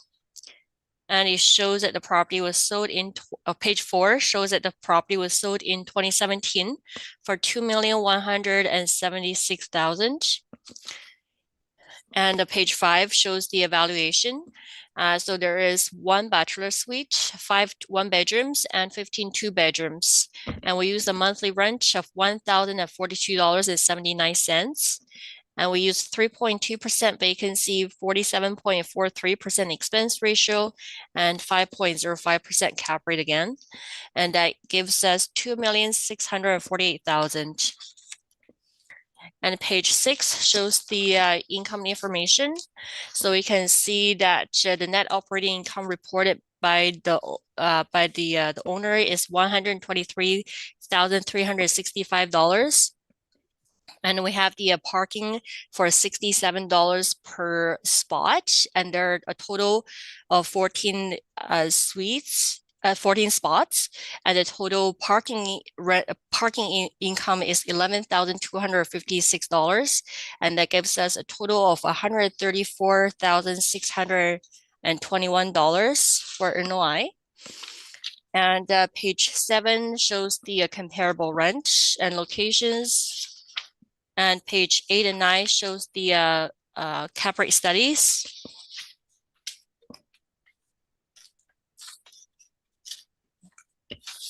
And page 15 to 18 shows the subject property photos. And page 19 is the subject property income and expense information. And that's my presentation.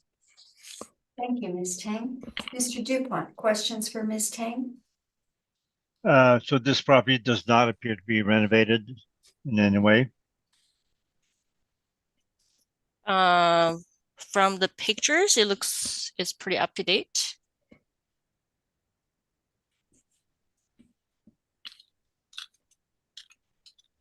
And the cap rate you have is 5.05%. And there again is not the low compared to the broker's report, 5 to 6%. So it's at the low end. Do you know why it's at the low end?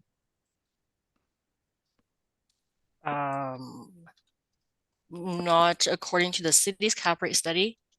Like I said, I'm not too sure how CBRE and Cushman calculate their cap rate, but Collier uses the 12-month after the sale date. So their cap rate would be higher compared to ours. And there again, you have proof that they're using the actual revenue and expense for after, or are they just stabilizing based on the historical and current? On their cap rate study, it does say they're using the net operating income 12 months after following the sale date. So we would assume it would be 12 months after the date of sale. So instead of you're before. just saying they're calculating the first year of operating income. They're not saying they're using the first year to calculate the cap rate. They do use that information to calculate the cap rate. If they're involved in the sale, whatever, would they actually wait 1 year before they calculate the cap rate? To wait 1 year or year and a half before those financial statements come out? It just says they use 12 years following the date of sale to calculate the cap rate. Okay, I disagree strongly on that. That's all the questions I have. Thank you, Mr. Dupont. Mr. Whitbread, questions for the assessor? No, I don't. Thank you. Thank you. Mr. Marks? None for me as well. Thank you, Madam Chair. Thank you. Ms. Tang, just to clarify on your page 6, that you do refer to subject property income, I just want to clarify that that is 2022 from the 2022 INE. Yeah, so if you're looking at page 19, so it Okay. looks like their total income doesn't have parking. So I just add the parking in to the total income based on their parking information provided. Thank you. I just wanted to confirm that that's where you pulled those numbers from. Appreciate that. Mr. Dupont, you may begin with your presentation, please.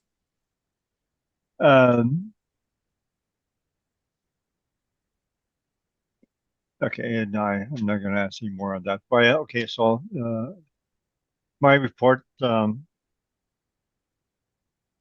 photos, first page, to walk up and you see there's no air conditioning in the windows or underneath the windows.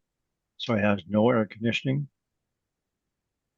And then we get an aerial map, shows some of the parking there. Then we can go to the photos, which would be on page 17.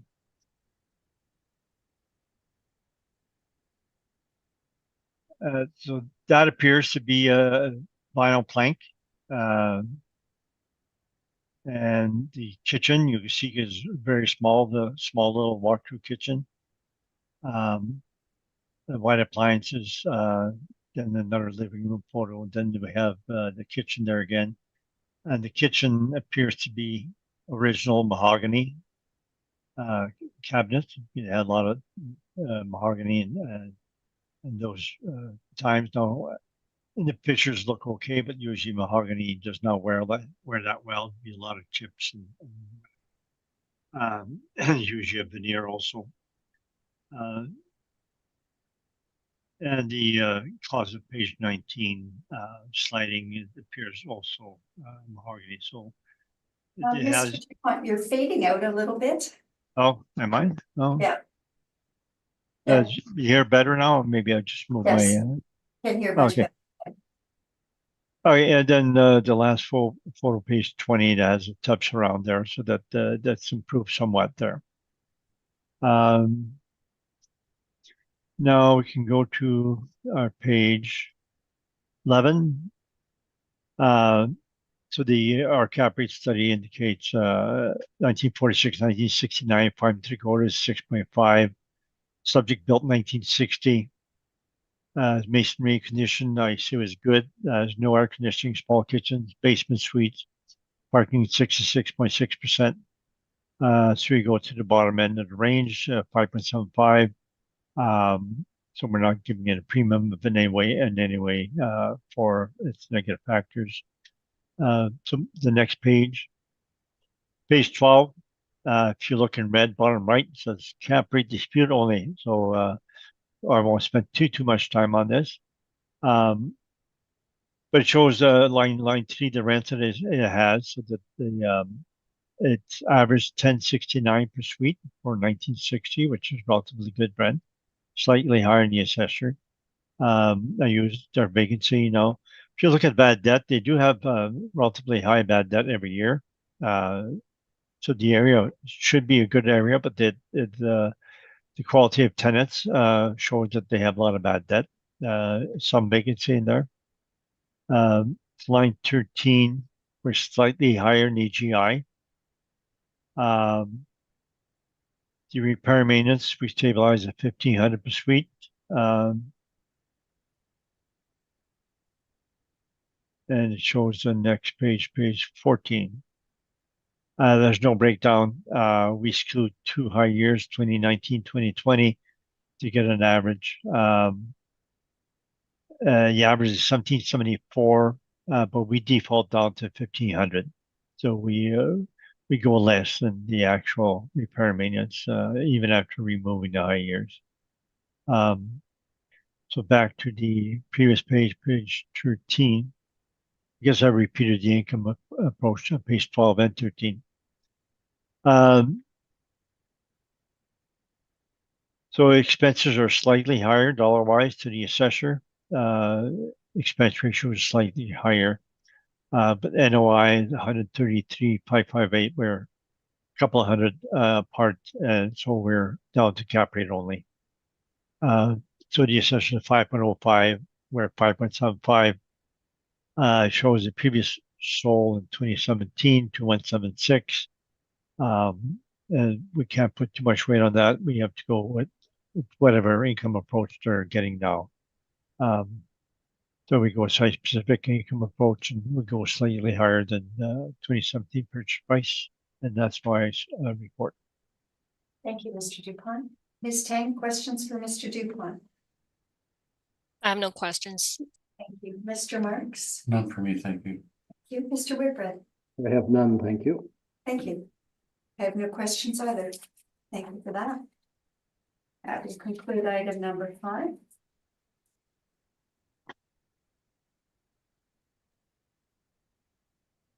Item number 6. File number 24-1511. This is 600 McMillan Avenue. This is an appeal of the assessment of property, Ms. Tang. That's correct. Okay, you may begin with your presentation, please. File number is 24-1511. Row number is 1202-1824500. Address is 600 McMillan Avenue. The assessed value for 2025 is $2,198,000. There's one building with 2 stories. The building was built in 1965. There are 19 suites with 11 outdoor parkings. And page 2 shows the subject property photos. And page 5 shows the valuation. So there are 4 bachelor suites, 11 1-bedroom, 4 2-bedrooms, and we assign a monthly rent of $944.66. And again, we use 3.2% vacancy, 47.29% expense ratio, and 5% cap rate. And that gives us $2,198,000. Page 6 is the rent comparables. And 7 and 8 is the cap rate study. And page 14 to page 16 is the subject property photos. And 17 to 19 is the income expense information. And that's my presentation. Very much, Ms. Tang. Mr. Dupont, questions for Ms. Tang? The photos that you show that would be for one unit only, is that correct? That's correct. Do you know if the other suites look like this suite, or is that just one out of many? I'm not sure. I got the pictures from the website, so I don't know the other units conditions. The cap rate is 5% for a building built in what year is that? 1965. So is that a low cap rate again, the low end of the range from the brokers' reports?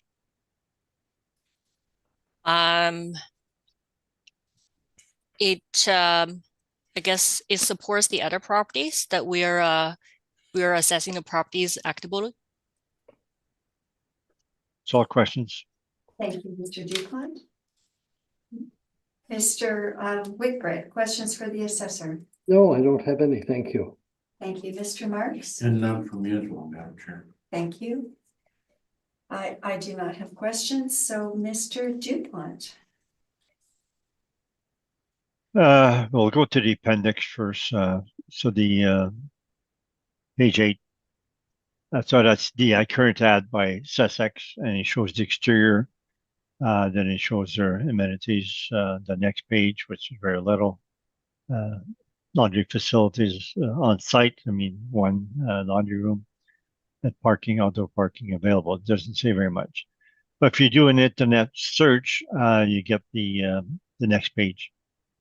Then you get 600 Macmillan. That's what it shows above, and then I have Unit 6. So Sussex had a special ad for Unit 6 versus the remainder of the website. So the next few photos is the Unit 6 ad. So that one unit itself shows renovated. It has stainless steel appliances and the vinyl plank floor. So that one it appears renovated. Then the next page, the bathroom has some large tiles. I'm not sure if it's ceramic or not, but it looks modern, and tubs around, modern tubs around. And then the next photo shows the living room with the kitchen, the open concept. It's not a big kitchen, but it's not a bad size. So it appears to be maybe just a one suite that's been renovated. So if we go to our page 4, so the base cap rate of 1965 for that age group is 5.75. We go 0.25% less than the base cap rate. It appears to have some renovations, but it does have negative factors also, like only 58% parking and 21% bachelors, 58% one bedroom. The next page is our income approach. The GFA is also small at 869%. So has negative for bachelor suites, low parking, and small suites. Nevertheless, they're getting 910 per suite in line 3. Those are Sussex statements. They don't show vacancy, so the vacancy is included in that 207. So they're getting 910 after vacancy. They do show the discount. There again, the discount is part for caretaker and part for actual discount. Then we do show 2023 on the top right, so saying the rents did not go up in 2023. And to line 13, we have slightly higher AGI than the assessor.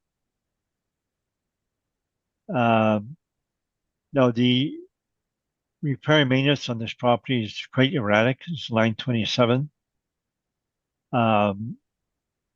So what we do is we accept the assessor's expenses, 109,000. Line 33, you'll see the actual NOI.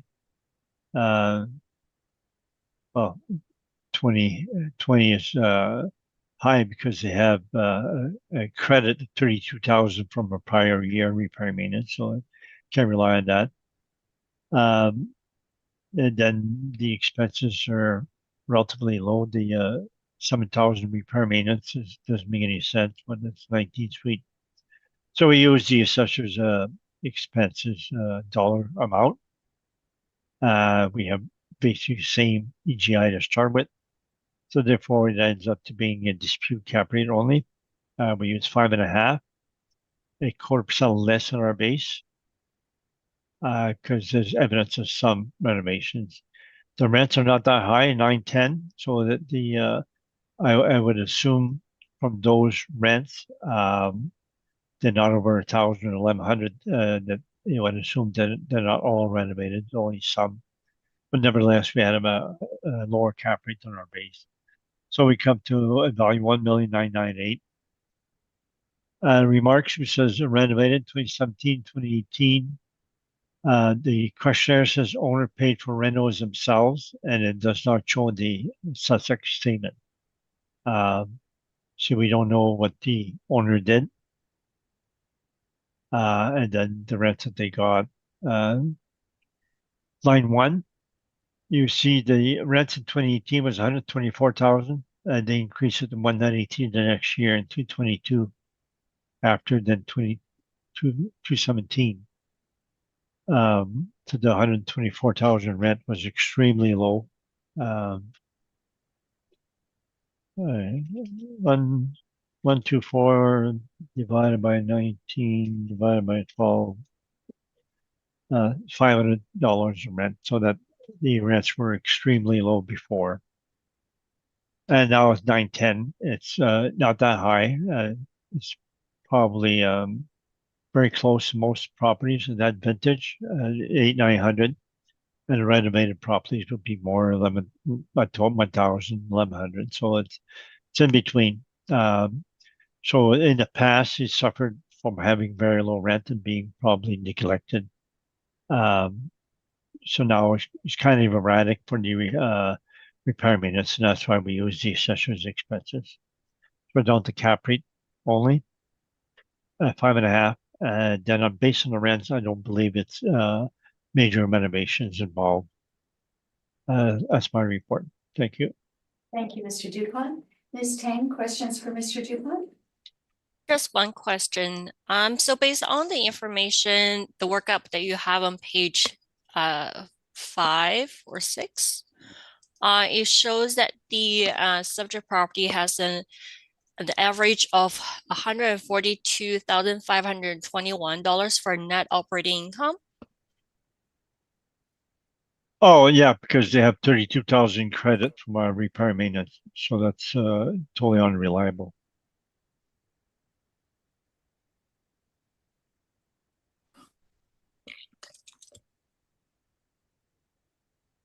So what do you know what the repair maintenance should be? If you look line 27, that's all over the place. So prior years, it's relatively high, and so they did renovation 2017, maybe part 2018. They chose only 45,000, which divided by 19 is a little bit over 2,000. I don't think it's too hard to come to stabilized repair maintenance. So that's why we, yeah. So the expense for, the repair and maintenance expense that was reported on 2018, 2019, and 2020, does it include the renovation that was done? Compared to 2022, that's a lot lower, or 2021, that's a lot lower? The 2018, 2019 are the expenses shown on the Sussex statements, and they state that any renovations was done by the owner. That's off the statement. And then the 2021 repair maintenance 7,000 is only $375 per suite. It's not a normal. It's abnormal. So the repair maintenance is usually very high or very low. That's why we thought it was too difficult to come to a stabilized repair maintenance that's very reliable, and therefore I did not dispute the assessor's NOI. Okay, no further questions. And the effective gross income is pretty much the same. So I accepted your NOI. Okay, no further questions. Ms. Chang, Mr. Marks, questions for Mr. Dupont? None for me, thank you. Thank you. Mr. Whitbread? No, nothing, thank you. Thank you. Mr. Dupont, have you been in this building? No, I'm not. Okay. Okay, thank you. All right, that will conclude item number 6.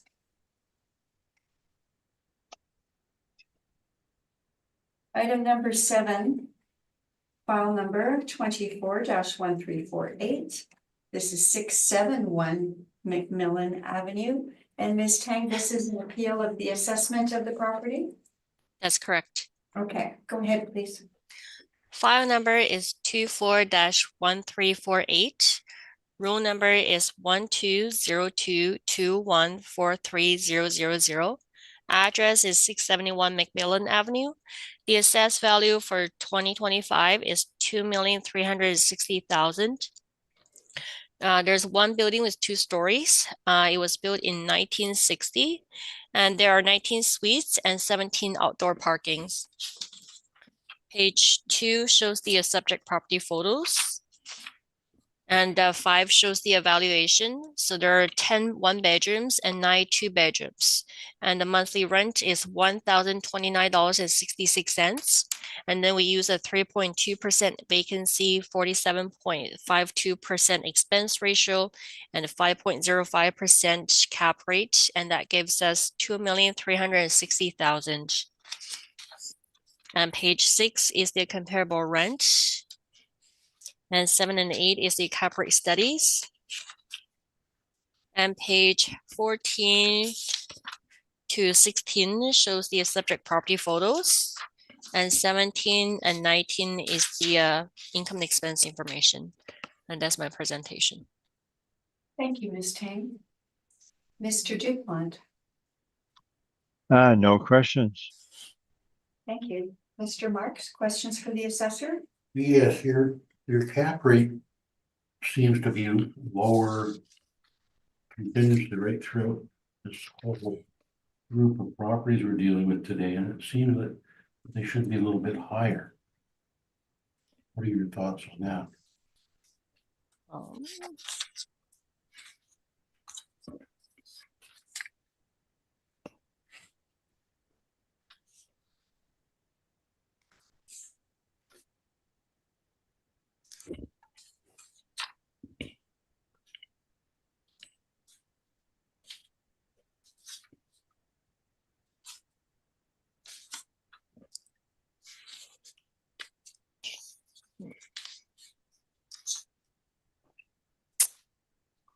I'm not too sure. Okay, thank you. No further questions. Mr. Whitbread? I have nothing, thank you. Thank you. I have no questions. So, Mr. Dupont.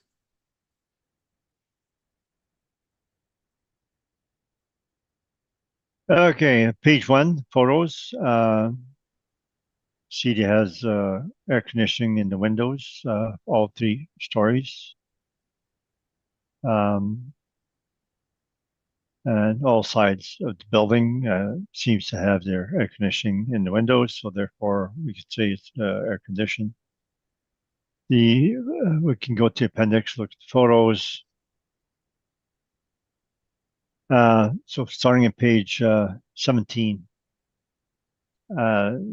the towers ad. Now, building description, it's a bit hard to read, but at the last line, it says the suite feature new energy efficient windows, air conditioning, and updated bathrooms.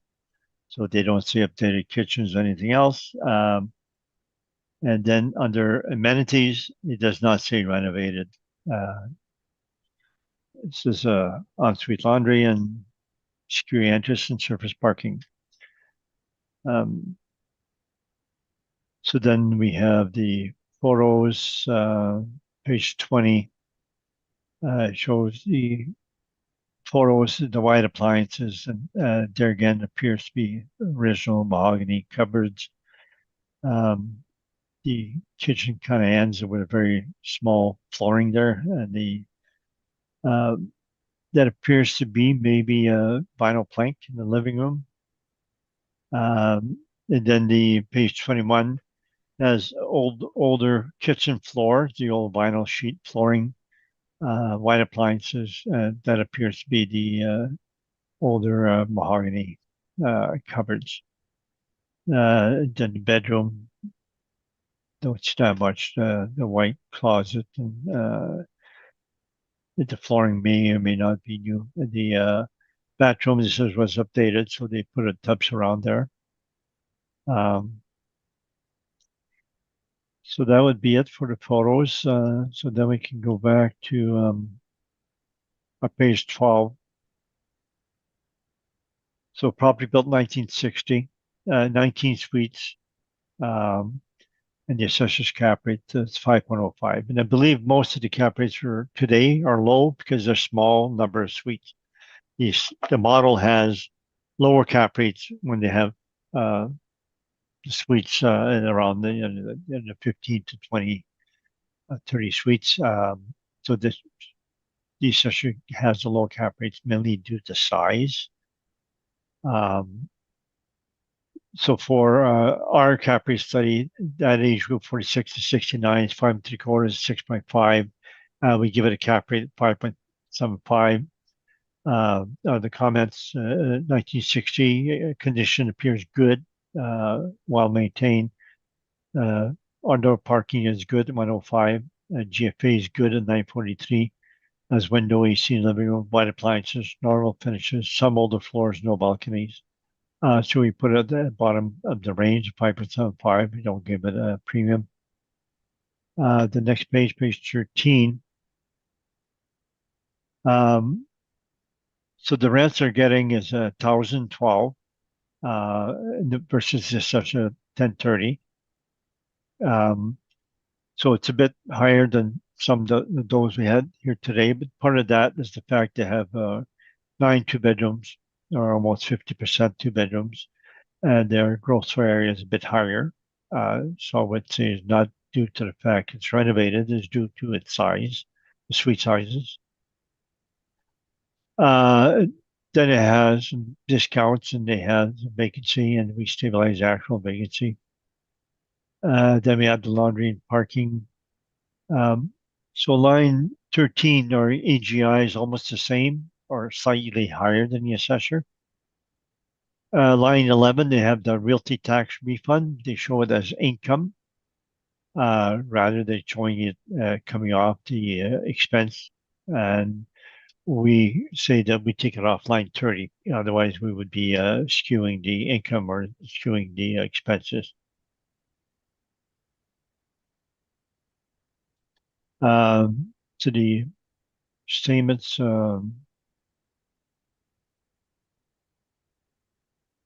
page 26.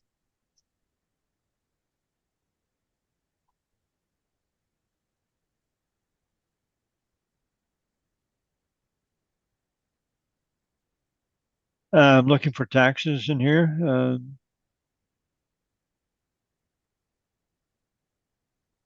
Towards the bottom of the page. 21675.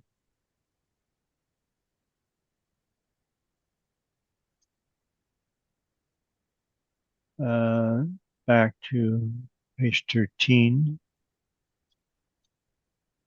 So line 30. We stabilize at 17,759, even though the financial statement is indicated to 1880. So we deducted the tax refund above 4122 to get to the stabilized tax.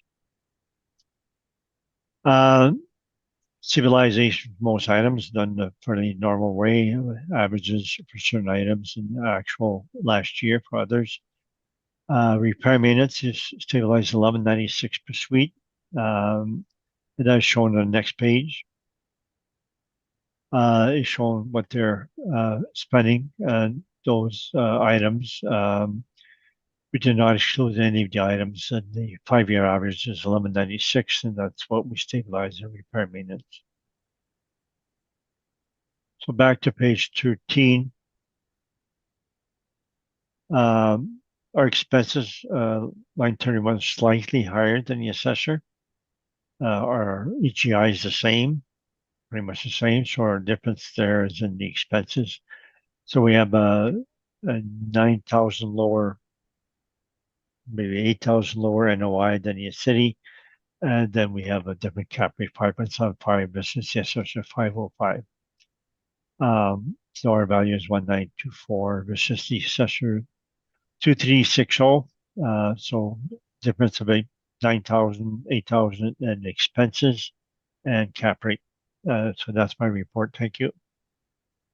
Thank you very much, Mr. Dupont. Ms. Tang, questions for Mr. Dupont? I have no questions. Thank you very much. Mr. Marks? None for me, thank you. Mr. Whitbread? I have nothing other, thanks. Thank you. Mr. Dupont, you went over the R&M pretty quickly. Okay. I'm just looking at the 2020. So it's almost 27,000, drops down to 12, then it goes to 16 and then 18. So you've stabilized it, or 18, I guess, is the average.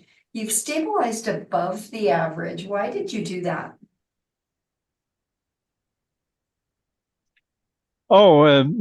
Page 13.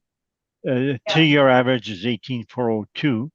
The Yeah. next page, we show a 5-year average. So you've used the 5-year average instead of a 3? Yes, and normally we stabilize repair maintenance on a separate spreadsheet, and our standard is to use a 5-year average. So 3-year average is not used that often, but it shows on the main spreadsheet as 3 years, yes. Okay, so 2018 really does skew it then, right? 2018 and 2020. 2021 is very skewed at 631 per suite. This is extremely low. So if anything, we should be removing 2021. We tend to remove the high years. We should remove the low years also. That would not be a normal. So in this case, you didn't remove the low years or the high years? That's right. We want the 5 years. Yeah. I guess if we use remove 2018 and remove 2021, we get the difference. We'd have 1,067, 1,400, and 864. I believe that would be close to 1196. I can do the calculations if you want. What's that? No, that's fine, thank you. I just wanted to understand where you got that from, and I do see where you got it from. Yeah, we do our standard. Our standard is 5 years. Okay. And actually, I did a calculation. It's 1113 instead of 1196 if we excluded the 2 years. So it'd be very close. Thank you, Mr. Dupont. And have you been in this property, Mr. Dupont? No, I have not. Okay, so you can't speak to the quality. We've seen the pictures, but Yep. Is this limited also to one suite, or is it throughout? No, I think it would be more throughout. Towers will take care of their properties. So it would be done on the recurring basis, what they're doing. All right, thank you. That will conclude item number 7. And let's go to the last item on our agenda now, file number 24-1512. This is 626 McMillan Avenue. And Ms. Tang, this is an appeal of the assessment of property. That's correct. Okay, please go ahead with your presentation. File number is 24-1512. Roll number is 120221261000. Address is 626 McMillan Avenue. The assessed value for 2025 is $2,668,000. Page 3 and 4 shows the subject property photos, and page 6 shows the evaluation.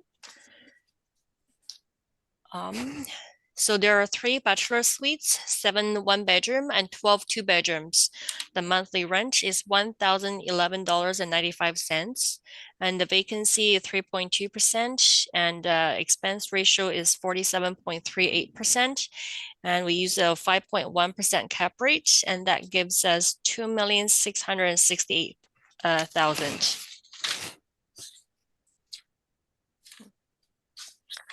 And page 7 is the comparable rent, and 8 and 9 is the cap rate studies.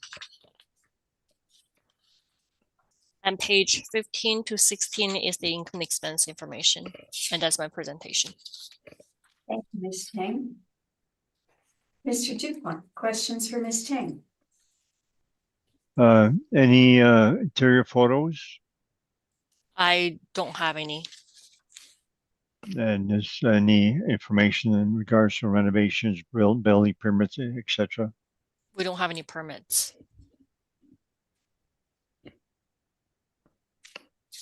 That's all the questions I have. Thank you, Mr. Dupont. Mr. Whitbread? No, I have nothing, thank you. Thank you. Mr. Marks? None for me as well, thank you. And me either. So Mr. Dupont, please. Photos at page 1 and 2. So it shows as vents, but no air conditioning in these particular windows. There's one in the first photo is one air conditioning, but not in the other windows. So that would be a tenant air conditioning. And the side on Daly Street, page 2 bottom, it still shows no air conditioning on that side. And the rear shows also the same thing, very little parking in the back and no air conditioning in those windows or below the windows. Then the appendix, we can go to. Again, we show the web, and so we have Sussex Realty that 626 Macmillan then have a separate thing for unit 103. So Sussex apparently does not, their regular website does not show photos unless they have vacancy, whatever.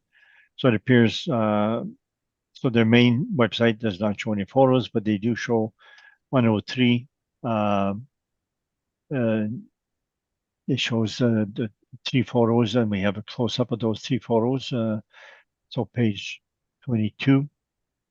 So the cupboards are white, but it appears to be more modern than the old cupboards. White appliances and vinyl sheeting for the floor.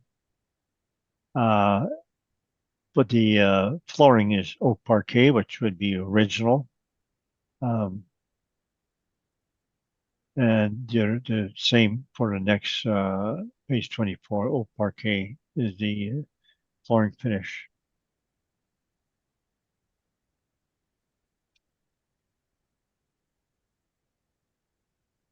So page the cap rate would be page 13, 1960 again, and 22 suites. And there again, the city has low cap rate, mainly because it's a low number of suites. And for that age group, we have 5.75. As explained before, is we have an increment of 0.25% by age, or the 4 age categories there. The suite size under factors, GFA is not bad at 916. No air conditioning, 55% 2-bedroom, so it's it have a little bit higher rent because they have a high amount of 2 bedrooms. 50% parking, no amenities such as balconies, etc. So that you can fix up the suite, etc. But you still don't have the amenities compared to high rises or other properties are newer. Page 14. So the actual income, the financial statements, they don't show breakdown of rents and vacancy, etc. They just go what they received. 245, so we stabilized at 245. It's 929 per suite. The assessors got 980. And so 929 is not a high rent, it's more of a medium rent. So if you were in the 800s, would be a bit on the low side. But the suite mix on top is shown there. It's 14% bachelors, 32% one bedroom, 55 two bedrooms. So part of the fact that getting 929, I believe, is because they have over half their suites has two bedrooms, so you get a slightly higher rent because of that. And the GFA is 916 per suite, which is a little bit higher than normal, mainly because of the suite mix, more two bedrooms. Parking, they have only 11 stalls for 22 parking, so it's low on the low end. Expenses, we stabilize relatively normal for everything. The 927 repair maintenance is 1066, so we'll go to that later. Line 31 expenses, we got 123 versus the assessor at 122, so we're very, very close. Dollar wise, we're a bit higher on the expense ratio. So our NOI is 121,417 versus the assessor 136. So most of that would be in the rent or the EGI, because our expenses are very, very similar. Then we have a difference in cap rate, 5.5 versus 5.1. The remarks level of rent is due to 55% two bedroom. The next page is the repair maintenance. That was short of 5 years. 2018, 2019, there was a breakdown of the expenses for the various items. Then the other 2 years don't. So we tended to stabilize based on those 2 years, which is 1066. But the RM per suite at the bottom, 934, 1198, some 17, 21, 58, 16, 74 is a bit erratic. So a 1066 makes it in line. It's a bit on the low end also. The 3-year average is shown on page 14. 2-year average line 27 is 33,000. We stabilize at 23, 10,000 less, mainly because we are catching the lower years in 2018, 2019. But in the end, we don't dispute the assessor's expenses. We have virtually the same dollar amount as the assessor. So our main difference in the NOI is due to the EGI. Actual rent received is lower than what the assessor has. Then we have a cap rate difference, or a value is 2,111,112 rounded versus assessment 2668. So that's my report. Thank you. Thank you, Mr. Dupont. Ms. Tang, questions for Mr. Dupont? Just one. So for the tax, the property tax that it was reported on the spreadsheet, $27,003. Does that include the education rebate for the year? It doesn't show it. They don't. If it didn't, it would show the rebate as an income, so it'd be offset by the income. We're using actual income. But you don't have the actual workup for the income. I'm using the actual income. If they had a rebate in the income, it would be overstating the income instead of the taxes. So therefore, it's included in the statement, either in the income or in the taxes. Okay, no further questions. Thank you, Ms. Tang. Mr. Marks, questions for None. Mr. Dupont? None for me, thank you very much. Mr. Whitbread? And I have none, thank you. Thank you, and I have no questions either, so thank you, everyone. That will conclude item number 8.